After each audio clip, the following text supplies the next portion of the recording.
Hello, this is Miss B, and we're back with another relationship talk. Let's see here. Can we see you? You can see you. You can see you. I can see you. All right, how y'all doing today? We have worked out, and we're back with another live. All right, we're gonna have Chai Chavir read a scripture. You got one?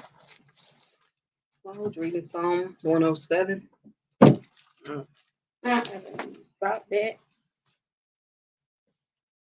Psalms 107. Oh, give thanks unto the Lord, for he is good, for his mercy endureth forever. Let the redeemed of the Lord say so, whom he hath redeemed from the hand of the enemy, and gathered them out of the lands, from the east and from the west, from the north and from the south. They wandered into the wilderness in solitary way. They found no city to dwell in. How far out? Keep going. Hunger and thirsty, their soul fainted in them. Then they cried unto the Lord in their trouble, and he delivered them out of their distresses. Let me keep going. Mm-hmm. And he led them forth by the right way, that they might go to a city of habitation. Oh, that men would praise the Lord for his goodness and for his wonderful works to the children of men. For he satisfieth the longing soul, and filleth the hungry soul with goodness. Such as sit in darkness and in the shadow of death, being bound in affliction and iron, because they rebelled against the words of the Lord of God, and contemned the counsel of the Most High. Therefore he brought down their heart with labor. They fell down, and there was none to help. Then they cried unto the Lord in their trouble, and he saved them out of their distressing, or distresses. Mm-hmm. All right, that was the word of God. What scripture? Psalms 107, 1 through 13. 1 through 13. All right. Well, let's see. I think there's one person in the building. Thank you for coming in. We appreciate you. Y'all know we've been doing some everything this morning. We done worked out for how many? Almost an hour. 35, 40 minutes, something like that. Thank y'all for coming in. This is the Relationship Talk with Miss B and Fam. This is Chacha Veer, my daughter. And thank y'all for coming in. All righty. We're going to wait for some more people to come in. Let's see. What did we talk about last week? We went back over just more relationship talk. We had a couple of viewpoints that came up and talked and just share some of the wisdom they have gained over the years on relationships and how to handle relationships and how to be mindful of your partner.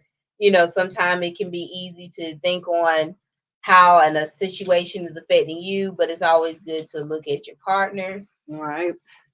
And how the situation could be affecting them and try to come together from there. That was some great information, and so this week we're still talking about relationships.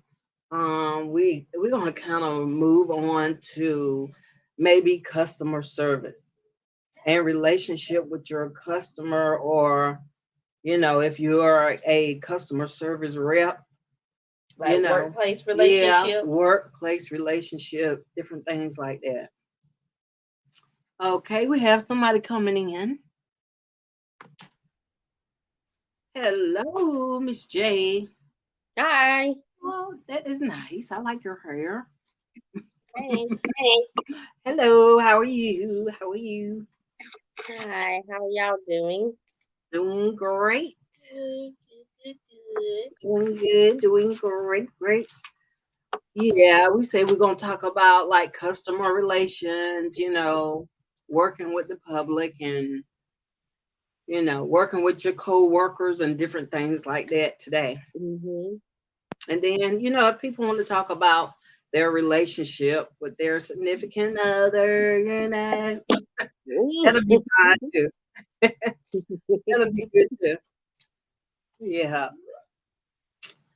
So, okay, we have some more people coming in. I already put the link in the hello, hair bundles. How are you?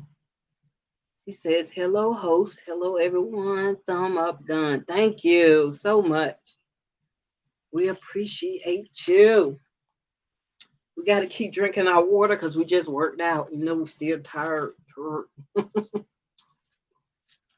Okay. So, what are we going to talk about first? You want to talk about a little bit more about relationships with like your significant other, or you want to go back and just kind of do a little something about that, or what? I'm good. You? Yeah, we're doing great. I'm doing great. Maybe we can talk a little bit.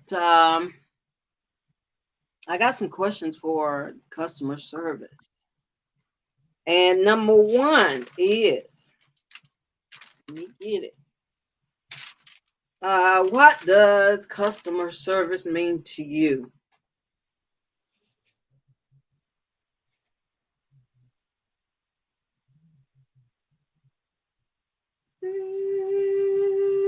No,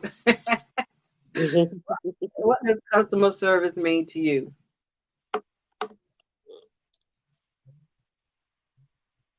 You must have to start. Mm-hmm. Somebody to start. You asking something? I think so. I think she's thinking. But that's a good one. What does customer service mean to you?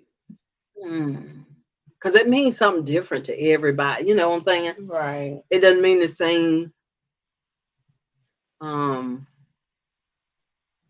and it depends on what the situation, and where, you know.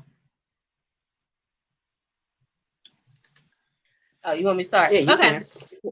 I guess so.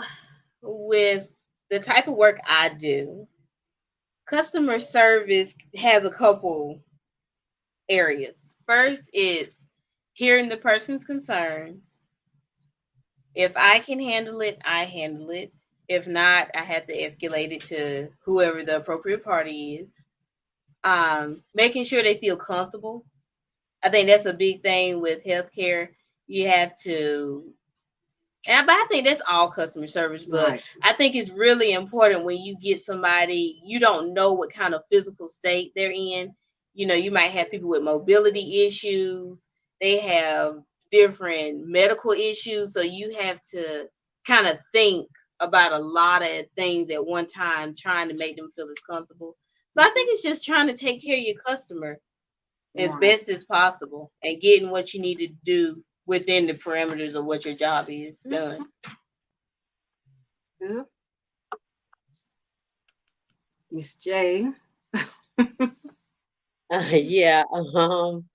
So customer service to me and with what I do, it means to serve your customer by first of all, when you first see a person come in, or you maybe you doing customer service by phone, you greet that person. You're very pleasant, you're very welcoming and inviting.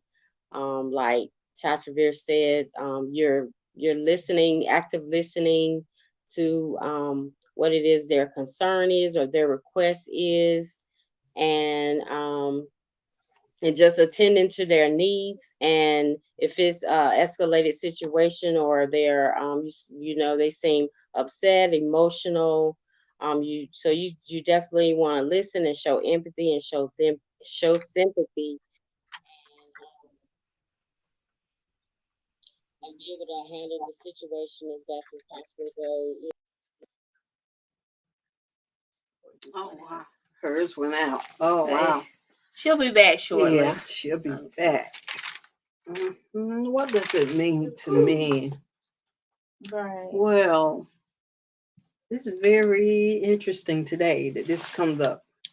But yeah, customer service is something that I have to do in my business. Um, let me see. I think she's coming back in. There you go. All I'm, right, finish. I'm sorry. Call came through and knocked me off the out of the conversation. Okay. But what I was saying, just being able to, assist the customer. If you have to go the extra mile, some customer you're gonna come in, it's gonna be an easy no go, and then other customers you're gonna have to do everything that you can to make sure that customer is satisfied. And sometimes, in my job, I try to handle um, each call myself. I do customer service on the phone, working from home, and so I do try to handle each and every customer on my own. And I mean, if need be, if I have to, I will transfer the call to a supervisor. And of course, if the customer requests a supervisor, I will send them to a supervisor. But I think it's just all in serving the customer and making sure that customer is satisfied. Um, I like the feeling of knowing the customer is satisfied and happy that I was able to assist them, and rather them still being upset. Of course, some situations you cannot control. Um, long as you know you did your best. Right. You know, yeah. That's what I was about to ask you. How about if the customer is not satisfied, and you already know that this is a type of customer that is not going to be satisfied no matter what? hmm What you do in that case? I deal with that quite a bit sometimes. I do everything. Like I said, I try to express or explain, maybe it's about their bill or something has gone on with their bill, then they're not understanding. Um, when Now we're supposed to allow the customer to ask for a supervisor. But when it comes to a point where I've done explain and explain, and I mean, I've done everything that I can to help resolve the situation, to help de-escalate the situation, then I will say, would you like to speak with the supervisor? And still, when it's like that, a situation like that, um, I don't even think a supervisor is gonna even help. It's just, sometimes they'll say, "Oh, well, they're going to contact a lawyer. They're gonna contact the Better Business Bureau." And it's pretty much like, go ahead. I don't say that, but go ahead and do that. When you feel like you've already masked, 'cause a lot of times those situations they've already talked to several agents. They maybe have talked to a supervisor or two, and they're still calling in. And at that point, if they feel like they need to go above or outside of Center Point and contact the Utilities Commission, or that's probably going to be their best bet. Maybe they can find some resolution. But a lot of times, what I go by what I'm trained and the company process or the company's policy. Um, so a lot of times what I tell them, the supervisor is gonna tell them the same thing. So maybe sometimes they like to speak with someone with the title. They feel like, they feel better Mhm. with someone that has a title. Sometimes that may help, sometimes it doesn't. Sometimes it doesn't, because they have the same policy that you do. I But mean, you know, we're all working for the same company. So, Mhm. and a lot of times, see, in the process of transferring a supervisor with my job, we have to set create a case, like a complaint case, and when we go to the soup queue, this when the supervisor comes on the phone, a supervisor or a team lead, we tell them what the situation is. I let them know how I handle it or what I advise the customer, and they they'll say, "Oh well, I'm just gonna reiterate that and tell them the same thing." I'll talk to them, but it's that's just it's nothing that we can do, and so sometimes I've heard from a supervisor that hey, they be fussy with you guys, but when they get to us, they cuss us out, and it's not any better for them, but especially when it's that level of an irate customer. Right. um like I said, some people you can de-escalate the situation, and it's all in how you handle it and how you speak with them. um a lot of times I get customers they were hung up on, or they tell me all these things, and so I feel really bad about it, and I apologize, and I'll try to work my way in trying to resolve the situation. I don't know, maybe because they try to, maybe the last person was trying to get them off the phone. I really don't know the situation, but I just try to go from there. It's not resolved, so I try to resolve it. Mhm. That's good. Mhm. That's good customer service. Mhm. When you try to, I guess, rectify, Mhm. you try to rectify the situation. Right. Mhm. And Right. some employers, the supervisors and stuff, they're there for assistance and for questions and for help and that sort of thing. But at the same Mhm. time, they kind of want you to kind of de-escalate it yourself, especially if they know you've been there for a while, like you know what to do, and you just kind of have to try to figure things out. Mhm. Like my job is sort of repetitive, and um with some of the things. I mean, there'll be changes that sometimes, but it's like once you know a job, you kind of get a you kind of get a feeling. You know what to. I don't try to fiberglass people and tell them anything to get them off the phone. I try to be truthful. I know a lot of stuff. When I get some customers, they'll say, "Well, this person told me this and this person told me that," and I'm like, that's not true.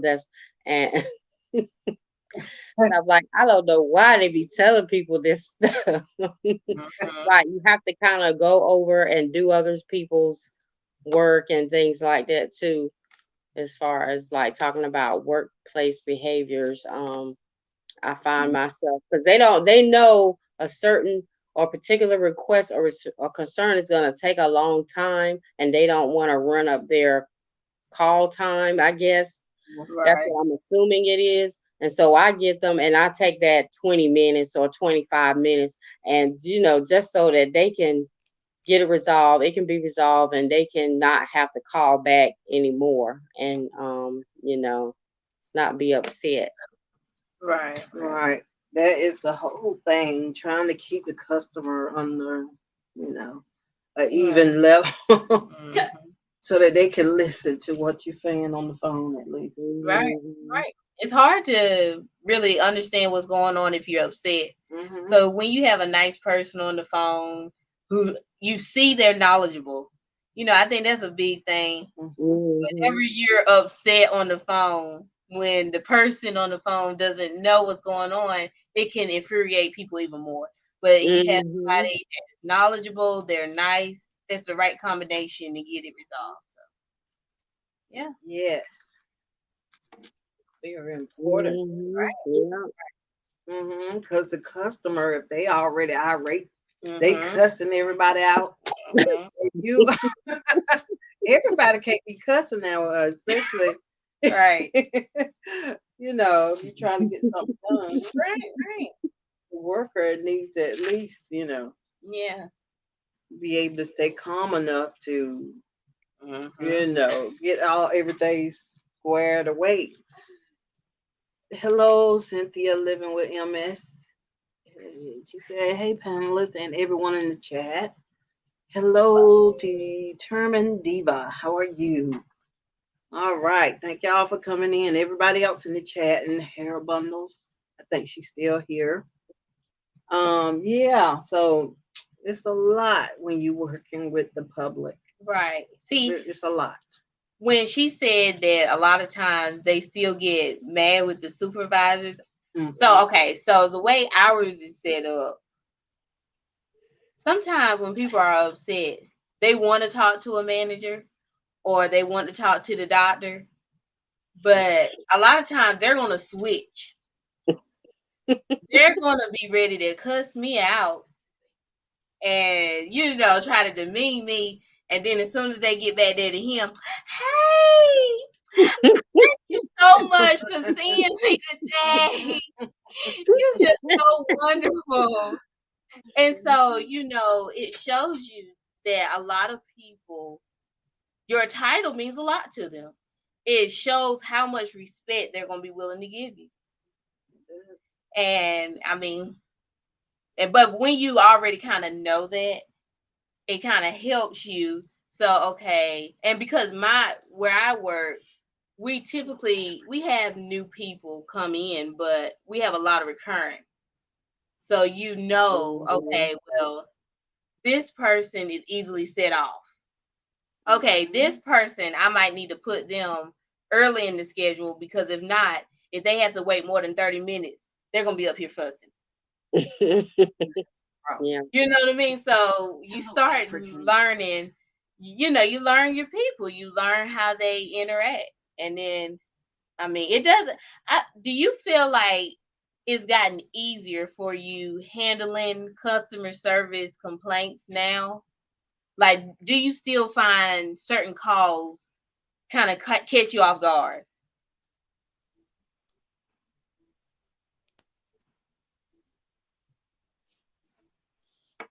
She don't know you talking to her. Oh, Miss J. Oh, yeah. Oh, the Hello, question is African basically, do you feel sometimes you're still caught off guard when you Yeah. get something that's, and I feel the same way. Yeah. You never get completely used to it because you never know when it's going to show up. The person, literally, I've had plenty of people, they're completely fine when you first talk to them, and like 15 minutes later, boom, it's a whole nother person you see before you. It is. I think with me and what I do, the more and more I do it, what I have to realize is, like you said, when you're being caught off guard, it's more so the person being irate in their attitude, and I'm starting to learn to that's not bothering me as much as it used to be intimidating and kind of make you fearful, like, oh my God, that kind of attitude. But as I do it more and more, like I said, a lot of things are repetitive. Just learning to listen what they're saying, and I can still handle the situation. And then when I know I can handle it, and I know what I've done this before. Um, I don't allow their attitude or their behavior or their, them being outraged to bother me. So I try to start de-escalating and try to calm them down from that point and just let them know, and apologize, show empathy, show sympathy. Right. And some customers, that's gonna, that's gonna help to resolve the situation. They're gonna calm down. They're gonna get quiet, and and then you got some that are extra chatty. They keep talking and they'll explain the situation over and over again. And sometimes to keep focus, for me to keep focus, I I'll place them on hold and tell them, let me do some research on your account. Thank you so much for your patience. I'll be right back.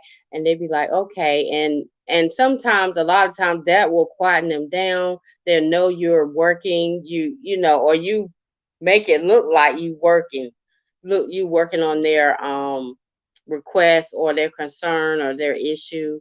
And sometimes at work, then you got a few people there that's, when you get back on the phone, they still gonna yeah, yeah, yeah, yeah, yeah. They still gonna be like in your, I mean, well, like I said, I'm on the phones. They're still in your ear.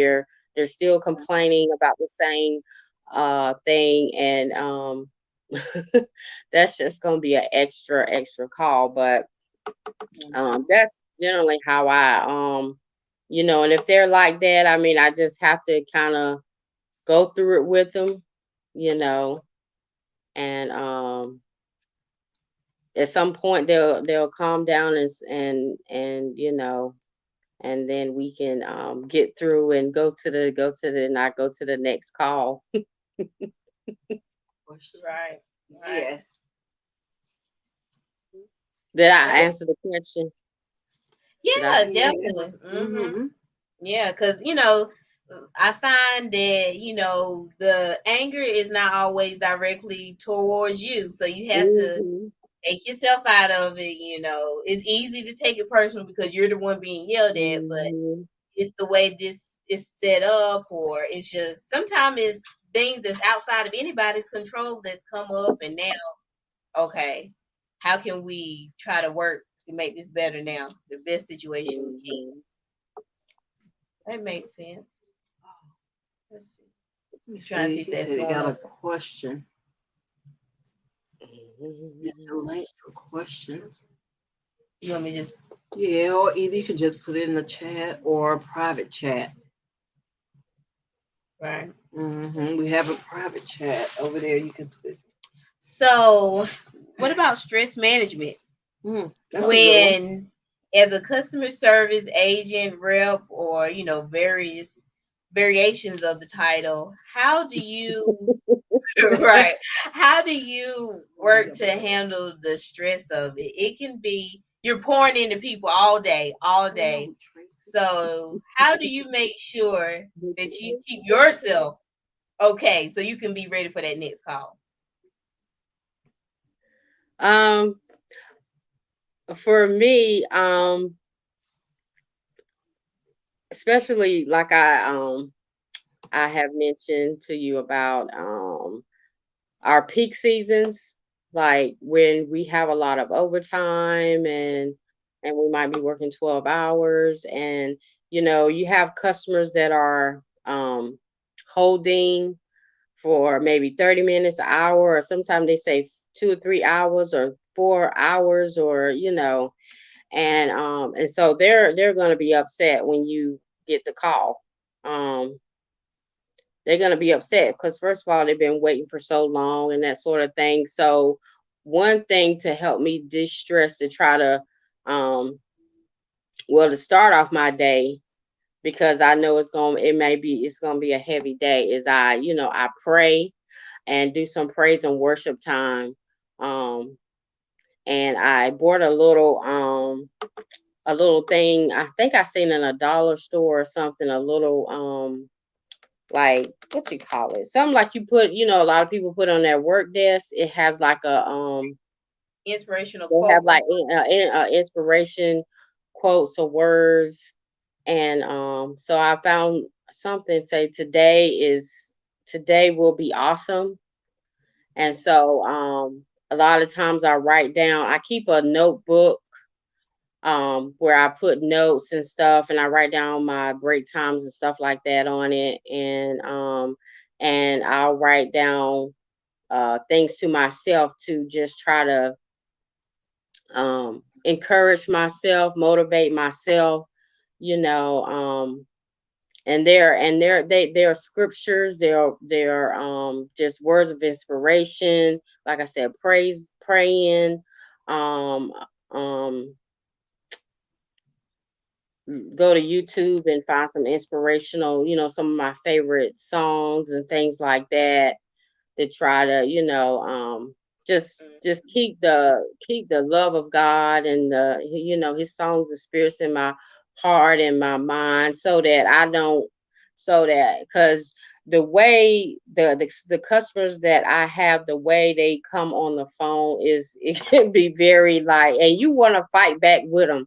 And so I would pray and do those things and try to keep positive things in my mind, in my heart, and my soul, so that I don't, I don't go off on them or go back to back with them. And there's maybe other people that do that, but I choose not to do that. Just kind of let them vent. And because I know it's not like you said before, it's not personal, but those are some of the things that I try to do to de-stress.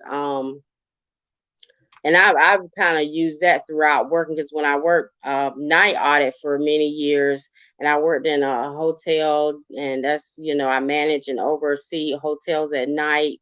And that was some of the things I go, and there was always, like, years ago, there would be like a back office that I would go in and I pray, and, or I read my Bible and stuff like that, because I was in those places by myself all night long, and you never know who's gonna walk in. Um, Right. from 11 to 11 p.m. And so I'm there like 2, 3, 4 in the morning. You don't know, at this one place that I worked for many, many years, you don't know who's gonna walk in. And um, so I still use that. I've even told my supervisor, like, I have to pray to stay sane. And but now that the more and more I learn the job, I'm not so affected. Or I try not to be so affected by how the customers, because that's just part of the job. As my newest supervisor said in our meeting, he was like, this and that. He said that's just part of the job. So that's how I try to look at it. Um, but we're human. Right. We're human. And the best way is, if you're spiritual, and you pray, and you know talk to God, and he's gonna be able to sustain you. All right. Mhm. Good. Yeah, Yeah. too. Because it'd be rough. Okay. Right. Definitely. Welcome, Carol, the girl miniature mukbang. Hey, how are you? Great. You. I'm just fine. Am I echoing or anything? No, sounds good. Okay. Okay. Mhm. I came over here to talk about customer service. All Well, right. I never worked in like fast food customer service or any customer service. I call like customer service like I was a teacher. Mhm. So that's a big Mhm. almost customer service because you got the families, with their parents and everything. I just want to say one thing about Mhm. customer service. If they could just not ever, ever, ever tell me that when I ask to speak to a supervisor, they're just going to tell you the same thing I'm telling you. They are not going to tell me that. I hate when they tell me that because their paycheck is bigger than yours. And so apparently they know a little bit more. And if they don't know, I'm assuming they know more. There's a reason they have that title as supervisor and you don't. So don't tell me that. So that irritates me so bad. So if I was on a calm level, that just took me up to another level. So Oh, then, but I try to also remember I don't get ignorant with people anyway. On the phone, that does irritate me, but I don't get ignorant with people because I know we all just people trying to make a paycheck. So, mhm. and you dealing with people all day. So, as a teacher, though, when parents would come in and talk to me, I would always get an understanding with parents because I know I'm a parent too, and I know you dealing with stress already. So, Mhm. I'm really real with people. So, and I think people can feel if you really, really genuine with them or if you just on some BS. And I don't BS people. So I don't really have troubles with people like that. So, I mean, I'm going to talk to you just like I'm going to talk to my sister or somebody else so that we can get whatever problem you having taken care of. So that's how I really deal with it. But y'all, I want to tell y'all about a person. I just heard a story yesterday. It's a YouTuber. I'm not gonna mention their name, but I'm gonna mention the situation they was in. So they went into a restaurant, I ain't gonna even mention the restaurant. They went to a restaurant and bought this food, right? And when they went in, they said they usually people, when you walk through the door, people be like, hello, hello. And she said, she walked in and nobody said anything, but she said, hello, hello. Nobody said anything. She said, well, maybe they don't hear me. And so then she said she went almost close enough. She started walking in and she started waving, and say, hey, hello, hello. They didn't say anything. And then she said she went to the counter to order her food and she said, hello. She was like, did y'all hear me? And he said, yeah. She said, you heard me? And he was like, yeah. She said, do y'all not speak to people? He said, no, we don't speak. What? Okay, right there. Okay, so I had a big problem with her, and I'm gonna tell y'all why, but now I'm gonna keep it going. So, and so then I'm like, if that person just told you that, walk out their restaurant. Because apparently they don't want you or your business. Okay, but she kept going, she kept going. And so she was like, oh, okay. And she ordered her food. And after she ordered her food, she got a line. The lady behind her came up and they said, hey, good morning, ma'am. What would you like? Excuse me? Mm. Hmm. Wow. Hey.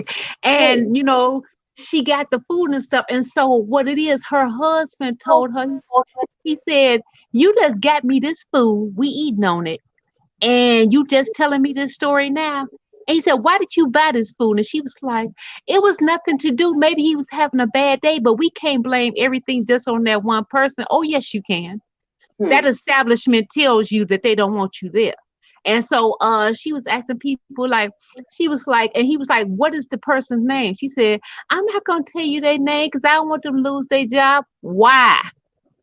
Why? They don't care about you. And so I'm like, how can somebody, so what it is, y'all, that lady didn't care about herself because you're not gonna let nobody downgrade you like that. That's a straight up downgrade. There's no way. I would have walked out that place. There's no way I would have ate that food. What they do to your food? And he was like, did you watch him make your food? She say, oh, you can't see it because they in the back. Okay. Ain't no way that food would have got in my mouth. And so I was just like, and she just kept taking up for the person all that time. And he was like, I'm about to call after we get off this video. And everybody on this video, if y'all could call that establishment, he was like, what address was you at? She was like, I'm not going to tell you that to start stuff. And I was like, is this lady slow? And then I was like, no, what it is, she just don't have no self-esteem, I guess, because there's no way you could do me like that. But I want to ask y'all, did y'all see something wrong with that? Yeah. Yes. Yeah, they should have spoke. I don't think I would have ate the food. Mm-mm. No, I wouldn't. Mm-mm. Mm-mm. No, no thanks. What I I do, wouldn't go ahead. what I do with situations like that, it sounds kind of, when I think about it, it sounds similar to a situation probably some months back when me and my Preston went to a uh, pizza place. We wanted to try something different in a different area side of town in Charlotte. And when we got there, it was full of people, which is a good sign. I did Okay. notice that most of them were non-African American Caucasian people, and but Hmm. the girl at the desk at the checkout, because we were gonna get takeout. That's what we were saying. We were gonna get a takeout, and she was African American girl, and we went up there. We kind of looked at the menu. We were standing up there for a few minutes. She didn't say not one word to us, and basically then it was Wow. white person came in and was coming to the counter. She basically she didn't say hello, kiss my butt or nothing, but she basically told us to move out the way. So Ooh. and I was like, person, come on, I'm ready to go right now. He was still standing up there, and I had like walked to the door. I'm ready to go right now. That was so rude. And so, what I was gonna say with situations like that is how I handle it. I go to Google search, or they or if I get a prompt to do a review, I do reviews on places like that. And I don't care how long the paragraph, I made a really big, large review, and I explained everything, how it happened, and then I explained a solution of what they should do at the Okay. end of the review. And Google sends me a lot of things showing, because people do actually see that stuff. I mean, I don't Okay. hurt a business, but you shouldn't have people in the place that act that way, or she didn't say hello or anything, and I just thought that was so rude, and it just wasn't customer service at all. And we end up just going to another place in that shopping strip. Okay. So y'all did leave. Oh yeah. Oh Okay. yeah, I don't tolerate that kind of, because I'm in customer service, and I and I deal with people, and I feel like if I have to be 100% or 150% of my jobs, you need to be 100% of your job too. I don't Exactly. agree with that. Exactly right. Yeah, got to do it. You got to do it. Yeah, that's what I think too. Yep. Yep. That's what I Mhm. see. I was like, and then, but the lady that did come in behind her was white. And I was just like, okay, so, and and then the day before she had just told the people in the chat, she had just said she has never experienced racism. I'm like, oh no, no, no, no, no, no. She has never, what it is, she ain't never noticed. I don't know how don't she notice it at all. But I was like, nah, she has issues because there's no way. Tell you something. Mhm. It's a lot, especially when you go into a restaurant and they don't say hello. I Yep. mean, Especially after you speak. yeah, after you Yeah. speak, and they fixing your food. Right. Okay, You're putting it in my consuming stomach. it. No Right. thanks. I'll go down the road. Mhm. Yeah. Oh, Yes. Carol, I'll go down the road, child. You hear Okay. me? Mhm. Definitely. I go to the Definitely. grocery store for that. Okay, that matter. I go You to the ain't grocery. kidding. There's no way I would have ate that. I was like, oh my God, can I even believe she ate that food? There's no way. You have to be careful, careful. Right. Yeah. That was a good little subject right there. That one question. So it was right on time on it. What does customer service mean to you? Yeah. Now Yeah. Chick-fil-A got good customer service. Yes, Yeah. awesome. Hmm. I Yeah. wonder Yeah. what they do to them people though. I mean, how do you cause I know the people want to curse us out, but so I'm just like, okay, so what are you doing to these people to make Oh, them have good customer service? Because you ain't just picking all these people just so good. I don't know. It's a Christian organization. That don't mean nothing. Girl, come on. Come Look, on. woman, don't start. Carol, don't start. I You- know you're ready, girl. I'm trying to be so good. I know you're trying to be all good. I know you is. Girl, don't start that. Oh, Look. Lord. That's a whole, I don't know how many days. Oh, right there. Come on now. Maybe they giving them maybe you get a big incentive, get a better pay, Yeah, maybe that's what it is. Maybe so. Yeah, maybe that's it. You Because know, you it's gave me more money. you haven't seen anybody cut up in there, really. Right. I ain't never seen nobody cut up and I'm like, that's not even normal. I seen one girl cut up one time in a Chick-fil-A drive-through. She kind of had an Oh. attitude, but And what they do to her? for the most part, I've had really good experiences in this. Even though they have the longest lines, they go through Yes. the line so fast. But I've had one encounter of a girl that had like she didn't want to be at work basically. I don't know. It kept glitching. Yeah, I didn't hear the end of it. Oh, Oh, let me move my phone. Okay. You want me to tell it? mhm. Oh, say that again, Miss J. It kind of cut out in the middle of it. Oh, I said I have encountered one person at a Chick-fil-A with that wasn't as friendly as they are most of the time. And I said, I guess I still want to be at work that day. But other than that, I mean, I've always had good experiences. I really don't eat Chick-fil-A much anymore. But they do have excellent customer service.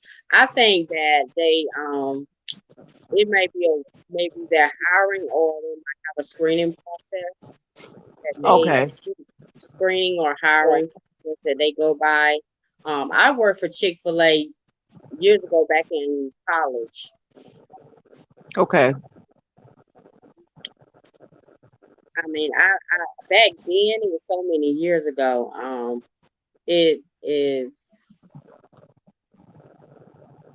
everybody was friendly and stuff like that. I don't remember anything different that they done. It might be because all the people very young, and when you're young, 15, 16, whatever, you're more hyper and what's the word I was gonna use? Hyper, and you're just more pepped up. You're high energy. As to where some people that's been through some things in their life when they're older, when they come to work with their personal issues. Yes. You get what I'm saying? Like, Yeah. Yeah. and you just don't, some people don't know how to leave it at home. Yeah. But when you're younger, you don't maybe have as many stresses on you, and so you're just happier. Okay. Now let me ask y'all about Walmart. Oh Lord. Huh. Oh, go ahead. Oh, Oh, y'all oh, good? yeah, we good. Go ahead. Okay. Okay. Now what about Walmart, y'all? Let's be honest. Okay. Now when I get in line at Walmart, Lord have there mercy. is no way I'm getting in line if it's one of them little old ladies that want to count everything. I get in a line that has only young men in it because they Yep. don't care. You ain't got to argue with them. They just gonna swipe it and keep it moving. But if you get them certain ladies, and y'all know who I'm talking about, and they got to see if the stuff is over 3 cents, they gotta make sure that they keep it going, and you be ready to kill them. I swear to God, you better be like, But and look, then there's you, no way. you would hate me then, because at Dollar General, if my What? coupons don't come up right, I stand in that line until they get it right. You will be You mad do? at me. I do it. I'm sorry. I had to do it. They got to do it. So wait a minute, Yes, I do. you keep scanning it. Look, I stand right there. They gonna get it right because I had to do it. Oh my I God. sure Oh do. my God. She I said, dare him to say something. What? You better go down the other way. Dude. I got my coupons and look, they supposed to work. Look, y'all going over there. They got something open over there. she said she getting her coupon. Huh? That's why I don't care if it's a penny. I want it. Give me my penny.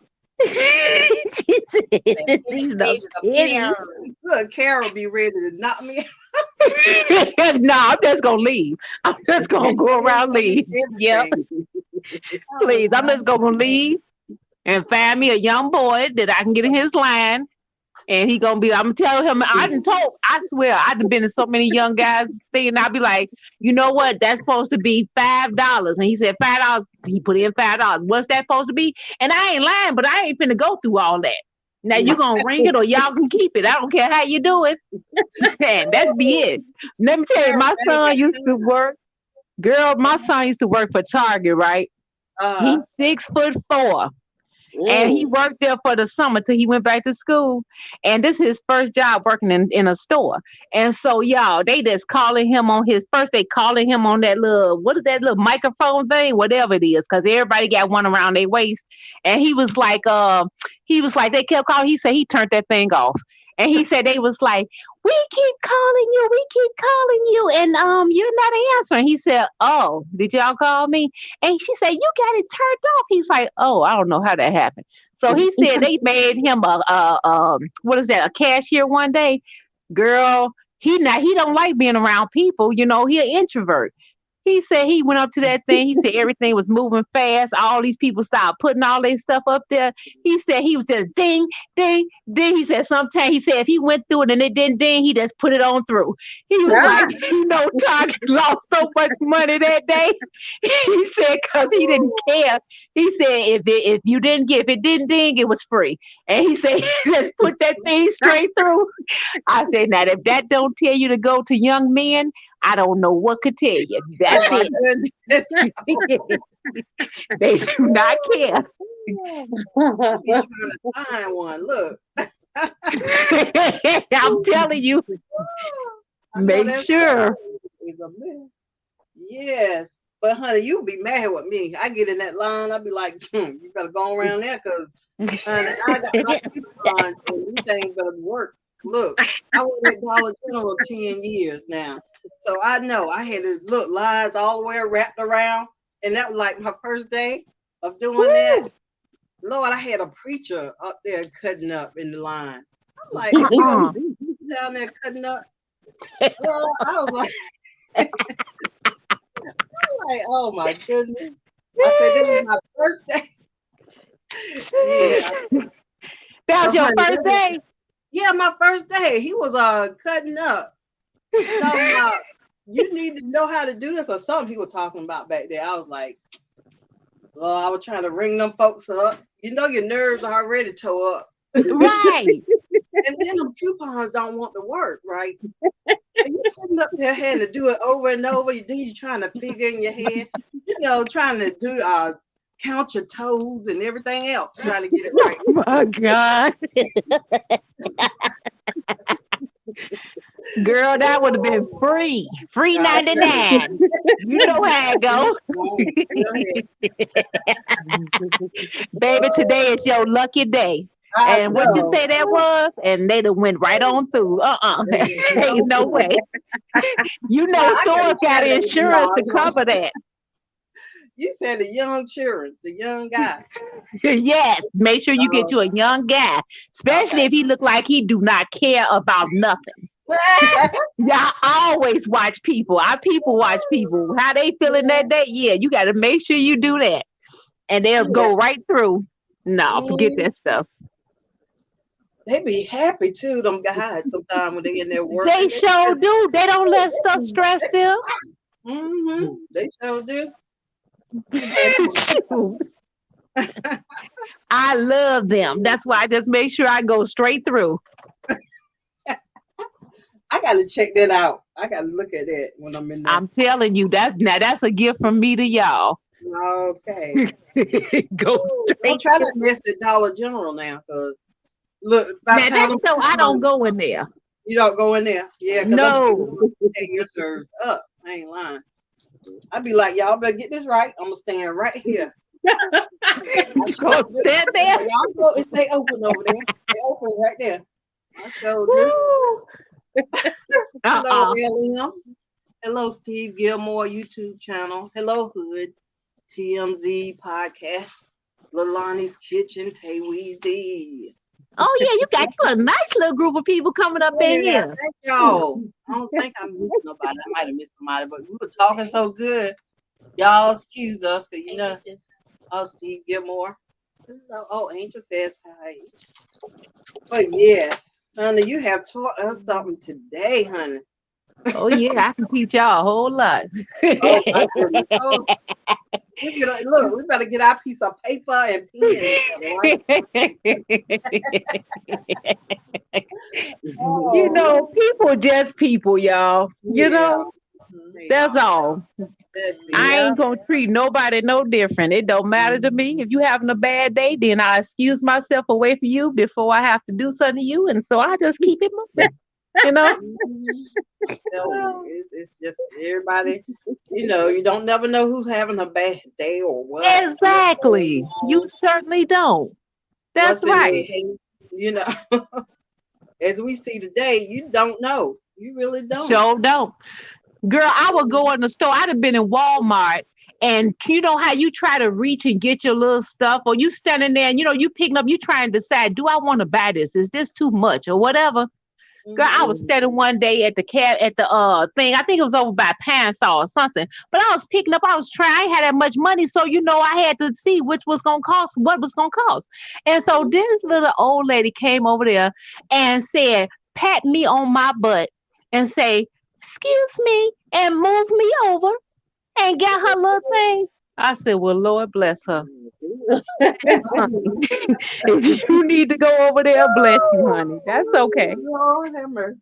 Mm. Child, I'm telling you, I do not take things seriously. I try not to take things Yeah, seriously. yeah, you can't do that. You can't take it seriously anymore.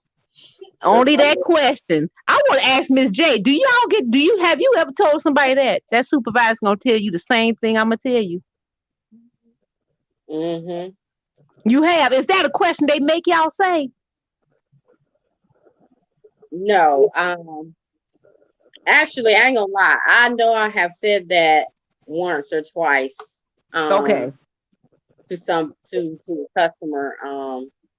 And they gonna say, because it was one of them really funky, crazy type of Okay. people. Well, I want them to tell me, or something she said, something I remember them saying back to me. Well, I want them to Okay. tell me, So but I try to refrain from saying that. And so people crazy. Oh yes, that's the ones I deal with. Okay. Especially and you in customer service. Customer service, honey. Mm. Lord, you got a lot of It patience. You gotta have some patience and Tolerance. gotta have some what? Tolerance. Oh yes. Yes, you do. See, that is so good. Yeah. That is so good. It looks like you got a lot of patience too. Mm-hmm. I don't be paying them people no mind. I mean, it was kind of crazy when I first started it, but at the same time, a lot of them they lying. They trying to run game. I work for a utility Wow. company. Okay. Gas. So, but what I did learn is it's about especially like during the winter time or even during summertime, they need gas for heat. They need gas to cook hot Right. water. And so they be off the chain. Okay. She said it's Off the off the chain, and chains. I can't get my gas turned. They be, oh, Oh my goodness. they be, I mean, they just be crazy though. You have to put them on mute or place them on hold or something, so I can kind of think, because sometimes, you can get off focus. They asking you a question and you try to answer, and they try to overtalk you. They want to control the call. They it's a lot. And then our calls are monitored, so we have to make sure that we're not being rude, or we got to cross all our T's, we got all our I's, and so we can pass whenever however the conversation or whatever type of call is, and they have we have different scripts that we have to go over and things like that. Okay. Sometimes you're trying to do your job and these people are talking, they talking over you. You got some that want to be on the phone for an hour, 2 hours until or however long it takes to resolve this situation. Or you have some people that they get on there, once they get where they got clicked, you ain't got time to take notes. So, they want to notate each account.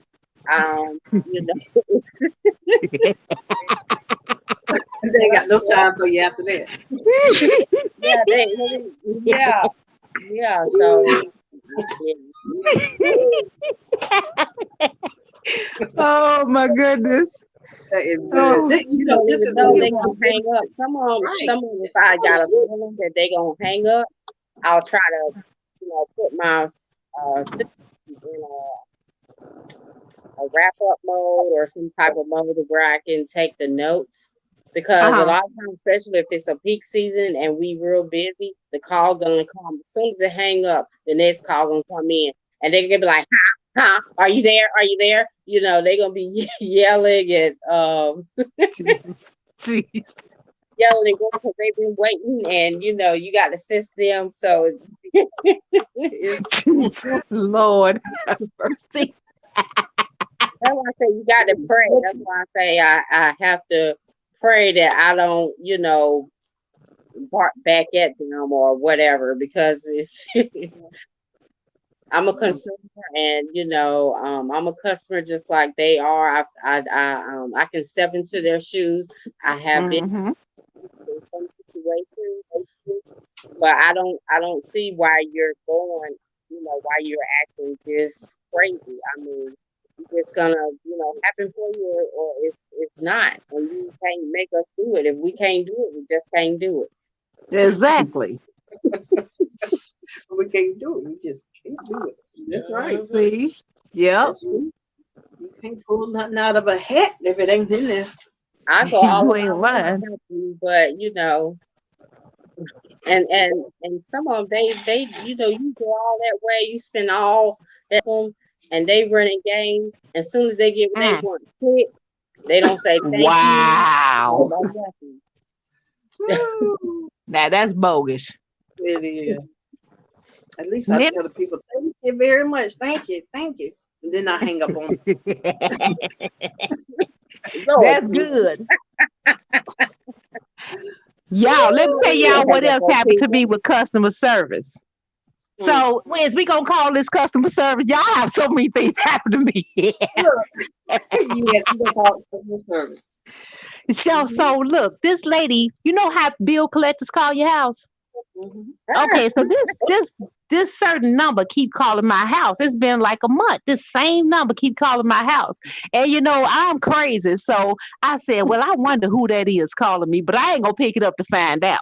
So I'm like, okay, so you gonna have the nerve to call. They called my house at 8 o'clock one night. I said, so you got the nerve to call my house at 8 o'clock at night? And I said, okay, I got you. So I told my sister, I said, call this number back and tell me what this number is. And so she went up there and she called the number back. And so she got the lady whole name, her address, where she lived, you know, everything. Mm. And so I said, all right, I said, we get her tomorrow. So the next morning, I called her and she was like, hello? I said, why you keep calling my house? She said, hello, excuse me? And I was like, ain't no excuse me. I said, you called my house last night at 8 o'clock. I said, what is your purpose? What do you want? And she was like, who is this? I said, oh, now it's who is this? It's the same lady you called at 8 o'clock last night. And she was like, ma'am, I don't know what you're talking about. I said, this is Carol. And she was like, Carol. And I gave her my information. She was like, oh, she was like, but how did you get my number? How did you get mine? And she was like, well, let me tell you this. You owed $8.77 for some medical bill or something. I said, are you kidding me? I said, you calling my house for a month for $8.77. And she was like, but you know, there's nothing I can do. They pass it on to the next person. I said, you call my house again if you want to play. I said, try me. And I hung up the phone. Are you kidding me? And then I called her back. I said, you know what? Matter of fact, give me my bill information so I can call these people. I said, next time you call somebody, you need to think. Really think hard before you call their house past 5 o'clock and before you keep calling. I know it's your job, but don't you call my house again. She said, I won't. And then, thank you. Very good. And I get off the phone with her. Don't keep doing that. I don't know why they doing that because now all you gotta do is look up their number. Mm. I said, you know what? People too crazy for you to do that. Mm-hmm. They just might be glad I was still half sane. You know what I'm saying? I ain't Yeah. gonna never claim to be all the way sane. Oh my Shit. goodness. That's true though. You gotta be careful, honey. They gotta be careful. Mm. Okay. She ain't never called my house no more. I bet. Mm. I'm telling you, I know she didn't. She saw your I was name. hoping she would. Okay. Don't let me get bored and you call my house, okay? You had some fun with them, wouldn't Yes, I would. Yes, I would. Oh my God. You just don't know. you? Wow. I'm telling Oh Lord. Y'all, you. I gotta get off here now. Miss B, you know I still ain't did that video. Really? Oh my I think, goodness. girl, I can't. I'm a procrastinator to my heart. So I Wow. keep looking at that place, going, get up there and do that darn video. Mm-hmm. I'm finna go do it though. Hopefully it come out Yeah. tonight. All right. We'll I be want looking y'all to for it. know I enjoyed y'all. We I enjoyed enjoyed I'll you it. see too. y'all again. All right. Thank you All for coming right. on. We Okay. appreciate Bye you. bye, y'all. All right. I'll Bye. go to her channel too. Video. She's about to do a video, y'all. Make sure you look at her video. Carol, the girl, miniature mukbang. Yeah. Now we need somebody else to come up. Let's see. I'm gonna put it in the chat. But yeah, that was only one question, Right. and that went. Yeah, that's a good one right there. Mhm. Hmm. Well, it just shows a lot of people don't give that good customer service. Right. So then it falls back on the people that do good customer service, and then they got to try to clean that on up. Hmm. So now you trying to come back and try to Right. make it better, and they already out upset now. They already upset. Yeah. Mad. Yeah. Yeah. And you don't know what it's gonna take to get them satisfied, so you got to kind of talk until the manager comes up. Right. Yeah, it's a lot. It's a lot. Right. Can I go back to what she was talking about? She bought a Walmart, Yeah. and I know a lot of times I go to Walmart and I go through the checkout. The the girls, particularly young girls, they like be on mute. I and I'm being sarcastic, I'm being funny. Like it's like they be on mute. They don't say hello, how you doing, kiss my foot or nothing. And I be just like, wow. And you know, one time I know there was a talk about them getting rid of cashiers in Walmart, and they were gonna, everything gonna be kind of like computerized, or they're gonna have all self checkouts or something like that. Some kind of new thing they was talking about doing one time. I don't know if y'all heard about it, but when I see certain things like that at Walmart, their customer service is not that great. And when I hear things like that, I'm like, I hope they do bring it in. I don't worse nobody, to lose their job, wish nobody to lose their job or anything like that. But if you're not going to really do a good job there, good job at it, why are you even there anyway? You know, uh, They be ready to go home, girl. They be huh? ready to go I home. mean, if I'm it's sure. no, because I be going to Walmart. I don't go to Walmart at the busiest times. A lot of the times I go early in the morning. Maybe they just getting out of bed or something. I don't know. But You know what? I can't stand at Walmart. They be having one lane open, and then sometimes the checkout thing ain't open. You like looking? It's about 20 people in line. I'm like, I know it's more than one person working today. What's going on? What is yeah. going on? Yep, that's what gets me. Hmm. At least open the self checkout so you can go ahead. Hmm. Hmm. Yep. Hmm. Let's see. Yeah, I want to talk some more on that or go to the next one. That is that was number one. That was one question right there. We talked about that almost an hour there. Okay. What should be your biggest strength in customer service? As far as customer service, what should be your biggest strength? To me, your biggest strength should be to be able to to handle, the most stressful situations in a calm and professional manner. Um, yeah, when you're dealing with people face to face or whatever the situation is, that should be one of your biggest strengths. I think. Um,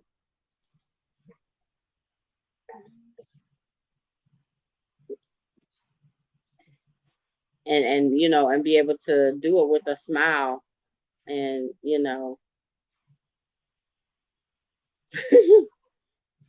Mm, do it with a smile, right?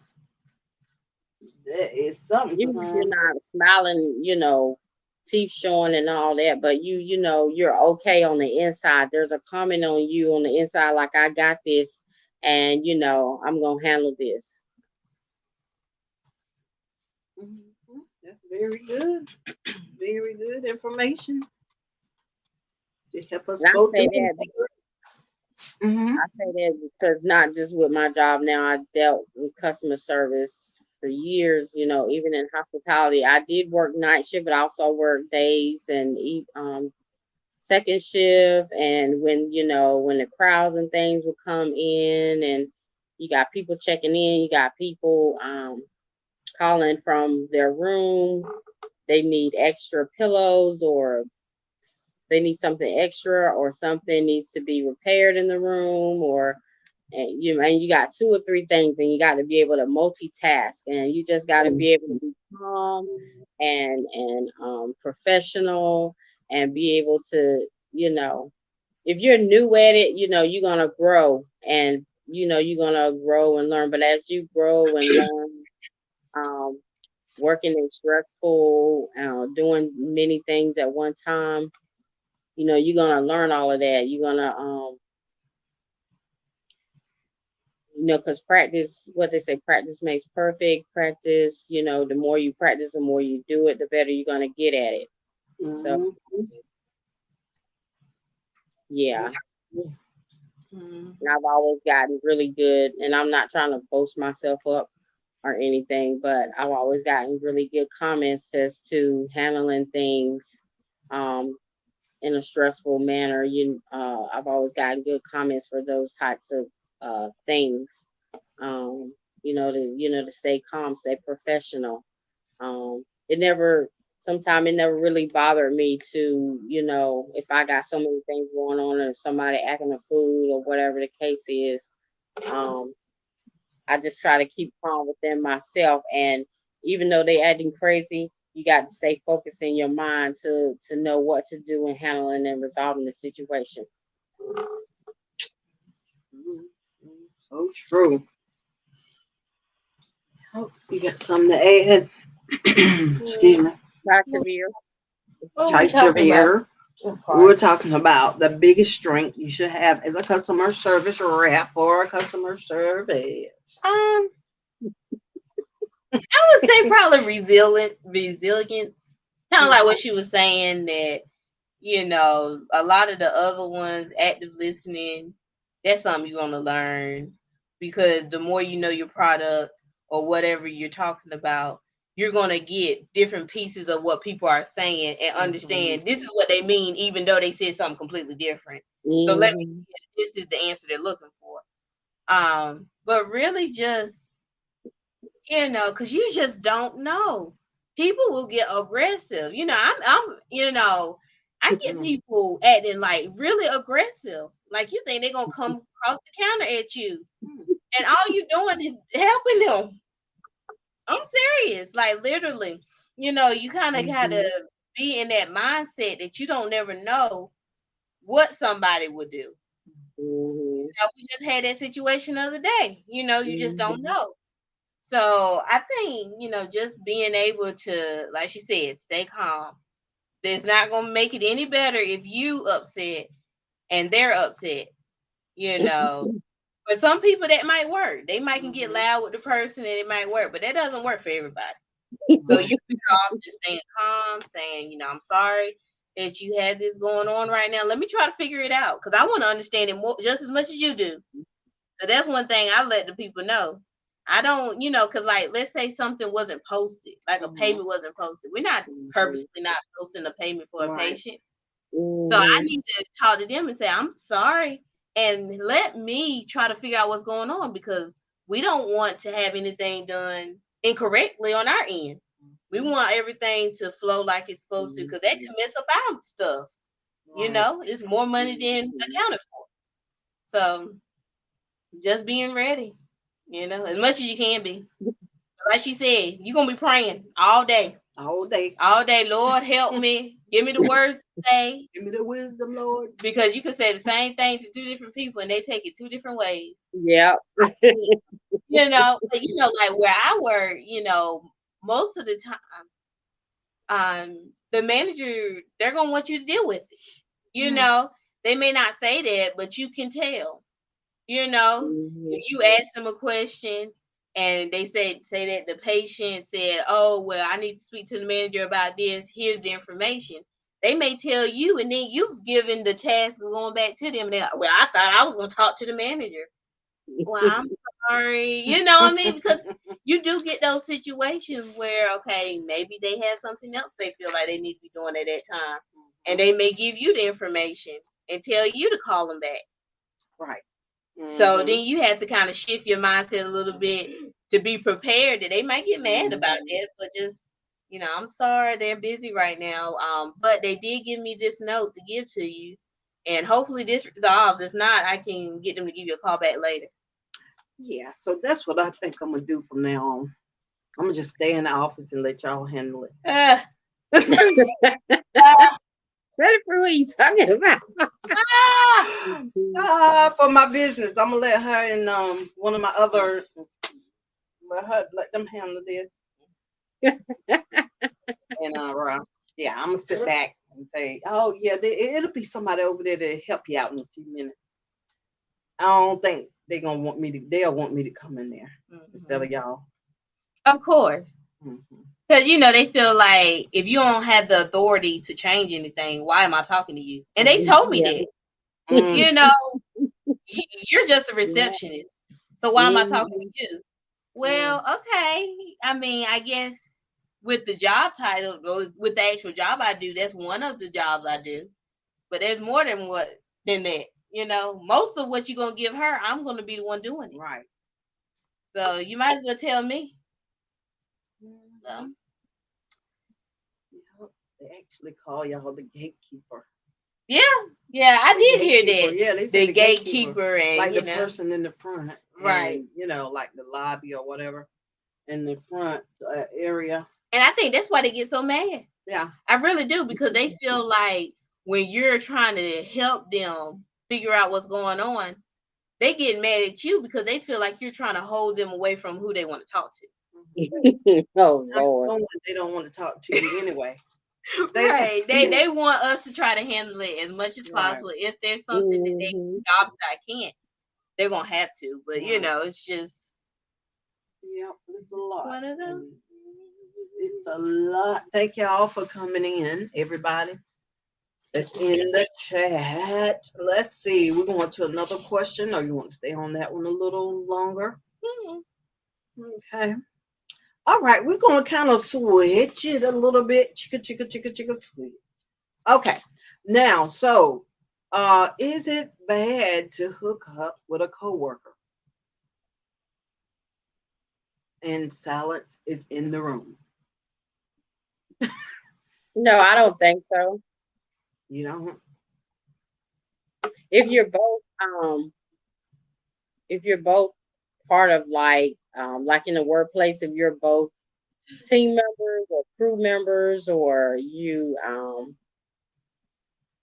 I don't know what, if you working for Walmart or if you're working for a bank or whatever, and you're like two people, maybe you work side by side, your cubicles, or you work in a particular department together, and you're not, both of you are both on the same level of being on a team, but one of you are not I think it's a conflict of interest or something. If one is a regular employee and the other one is a position in a position of management. Um, but other than that, I don't think so. I mean, to try it, but you just have to be kind of like careful because that is where you work. And you know, if y'all have a breakup or something doesn't go right with the situation, you're gonna have to work with the person. But overall, I don't think it's a bad situation. Or if you work in two different, you might work in the same company, but you might work in two different areas. Then you know you don't have to necessarily see each other if it if it doesn't work out. Sugar Daddy one, William says is very bad. I could see where it could get bad because you know how we as women are. Um,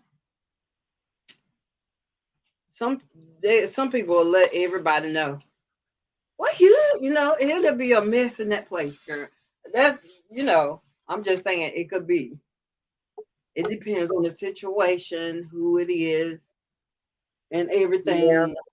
Yeah, you yeah, see, it could go right, it could go wrong, it could go. yeah. Yeah, it could go bad. Yeah, go south. Hmm. Yeah. You want my peanut? Well, Yeah. I, this is a past experience from several years ago.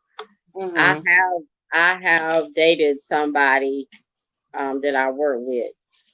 Mm-hmm. That's why, you know, I guess I'm speaking like from my experience, because I Right. had an experience of it, and it it turned out to be cool. It turned out to be good and okay. I didn't have a, you know, a crazy situation. It wasn't all over the workplace that we were seeing each other. You know, we worked at the same place. We worked in different areas. We might have like left together or, you know, carpool, that sort of thing like that. But nobody knew that we were dating, that we were seeing each other.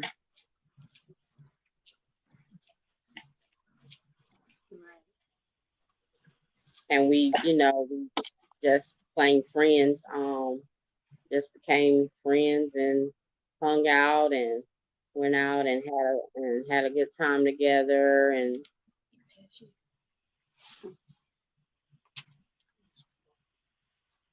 Oh, well, I guess I'll wait. Okay. Yeah. Mm-hmm. Now, how do you feel about workplace romances? Oh, I said it could go bad. It could go wrong very quick. we negative on everything. I'm not negative. I just know the truth, honey. Well, I tell you just like it is. I don't It's know. the truth. It could go sour. I think you kind of like me. Now, granted, I haven't been in an environment where I've had anybody my age. So let's start that disclaimer. I have not been in an environment where I've had guys of my age group around to date. That's true. That's true. You know what I mean? So, you know, you gotta kind of gotta take my opinion as just what if situation. You know what I'm saying? Like what could happen. What could? I think, but for me personally, I think it deals with the culture of that work. If they all gossipy, chatty, all like that anyway, I think I would be very like cautious with it. And I probably wouldn't just because I feel like it's one of those boundary things. And for me, I think sometimes when you with work, it can start getting a little bit close for me personally. But like I said, I haven't had the opportunity to even have the option of dating anybody I work with. But I think too, if you work in a smaller office, it can seem more awkward than somewhere larger, where, like she said, you're not right there beside each other. Even if it did end, you may not have to deal with each other all week. But like the places I've worked, it's too small for even if somebody was there. I would have to talk to them all day. No, every day, every morning, That'd be Yeah. too much, child. So I think, but okay, so that's like, let's say if they work at a big company, yeah, like y'all both work remote somewhere, and it's, let's say, Blue Cross Blue Shield, just randomly came to my mind. Obviously, it ain't gonna be the big thing. One is in the office, one is at home, or both at home. Mhm. It's not gonna be a thing. But it's when you have to end up still seeing them if something don't work out. Mhm. It's kind of like, Mhm. but I hadn't had that option no way. Miss B, have you had an experience of dating someone in the workplace? Trying to get in my business, girl. I'm curious to know why you just went to. It could be bad. It could be bad. You know. I know, because I can just see that it could just be Mhm. because if I don't know, it just could be a bad situation, especially these days. Are you thinking too? And I know this is one of my biggest concerns. If you work with someone, okay, let's say you don't know them that well, y'all meet up at work, you may question their intentions. Mhm. They might try to get your inner, feelings about the job to go try to tell, try to get your inner information. Mhm. I think that might be what you're saying. Is that kind of what you? That ain't what I'm saying. You just saying in general. I ain't studying. In general, it's just you putting your heart on the line, and then you having your job.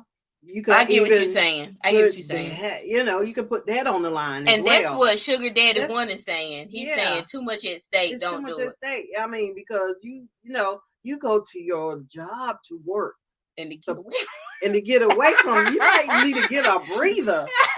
Ooh, okay, Get your moment to reset.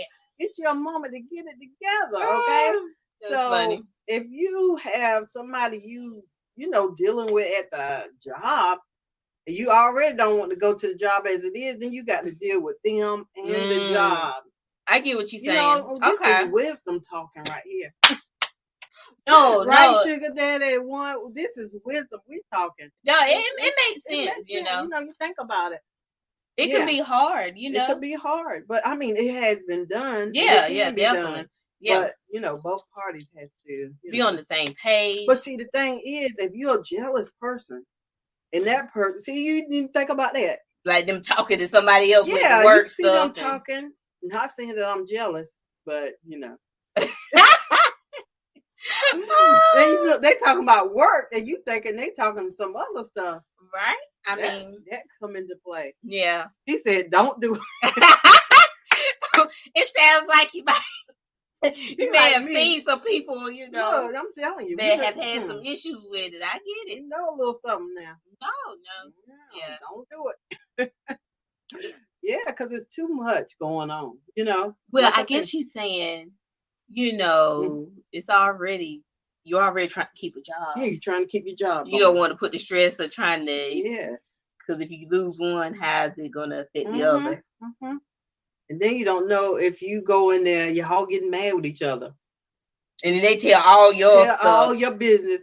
Then you fighting in there, fussing. You can have your little, the heck goes on. Y'all just pray on it. Yeah, pray on it. We're not telling y'all what to do. We're just saying. If you ever get that situation, pray on it. Just pray on it. Ask the Lord. I mean, because I have seen people get married, like that. But that's up to you. Do like you want to do. But I'm just saying. But Sugar Daddy One. He's right there with you. He right there. Me and him eye to eye. We eye to eye. We eye to eye with this. We like, it's a little bit too much to handle, and especially in a small business. Oh yeah, small. Yeah, no, not none of the places I've ever worked. It's so small. Like I said, right there beside each other. Yeah. I would literally have to talk to him all day. Oh no, absolutely not. I can't do that. We need to go on and cut this off. I can't do that, but yeah. Yeah. But if there was a big company, you probably could do it. Right. You ain't gonna be there sitting there looking the whole time while he doing. You know what? I think too, you see it where it's like I don't know how you would call them, like professionals. So like if two lawyers, two doctors, where you have your own license, you have your own stuff. If y'all come together in that kind of way, they may be different too. They may be different. Yeah. I don't know. Something like that. Child, like I said, I don't know. I don't know, but Sugar Daddy one, he right there with me. Don't do it. No, I'm just don't do it. Exactly. That's what I think. But that's up to you. I'm not trying to tell nobody what to do, but it may be a little bit better. I would just weigh it out. Just weigh out, the situation. How many people looking at you and stuff like that. And the leadership position. You know what I'm saying? I'm for real. Girl, these people get your job in a minute. You got time for that now.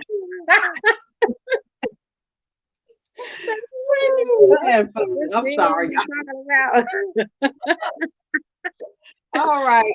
Do we need to move on? Because I'm talking crazy. You think who is Sugar Daddy one? I don't know. Even harder to ignore him. That's what I'm talking about. That's what I said. It's hard to ignore somebody when you got to see them every day. You got to go to work. You're going to work, right? And then that's the first face. That's the first face you see is him. You're like, okay. Yeah, that's what I'm thinking too. Sugar Daddy. Huh? I'll say hi, Miss Angel. Oh yeah. So yeah, I think that's even harder. Even harder to ignore him all day. He said, "Don't." He said, "Don't do it." Now, come on. He said, "Don't do it." That would be a lot, though, if you see him every day after you done had an argument or whatever, y'all might be trying to get back together, and then you got to see his face every day. I'm just saying, y'all.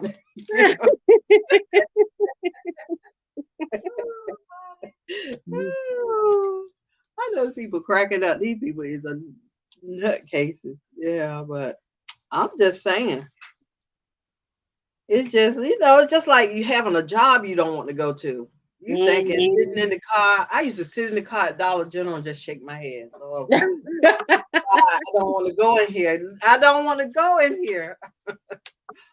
But I probably would go ahead on in there. But that's how it would be. Like every day you had to see them. Because you had to go to work, if you want to keep your money going. I ain't the only one, Miss J. I ain't the only one talking like that. I mean, I understand what y'all was saying. I know what y'all was saying. My situation just kind of worked out for me because I worked at the job part-time, and I worked another job, and I think what I did I at some point left that job, and I worked at my I just worked at my full time or whatever. And so, like I said, it wasn't all that crazy. It wasn't no craziness, nothing within the workplace. Right. Yeah. That's a difference too. And then you didn't stay long either, Yeah, I stayed there for, I don't know, maybe a year, maybe, I don't know how long. I think it was a little shorter than that.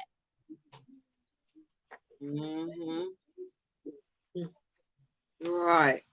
Like I said, me and Sugar Daddy one, we on the same. Who is Sugar Daddy one? I don't know. I got to go to his channel. Oh, he's one of your YouTuber friends. Okay. He's up here on the chat. He need to come out here so he can talk with us. Yeah, we want to hear Mel's perspective. I know we need to hear Mel. If you would like.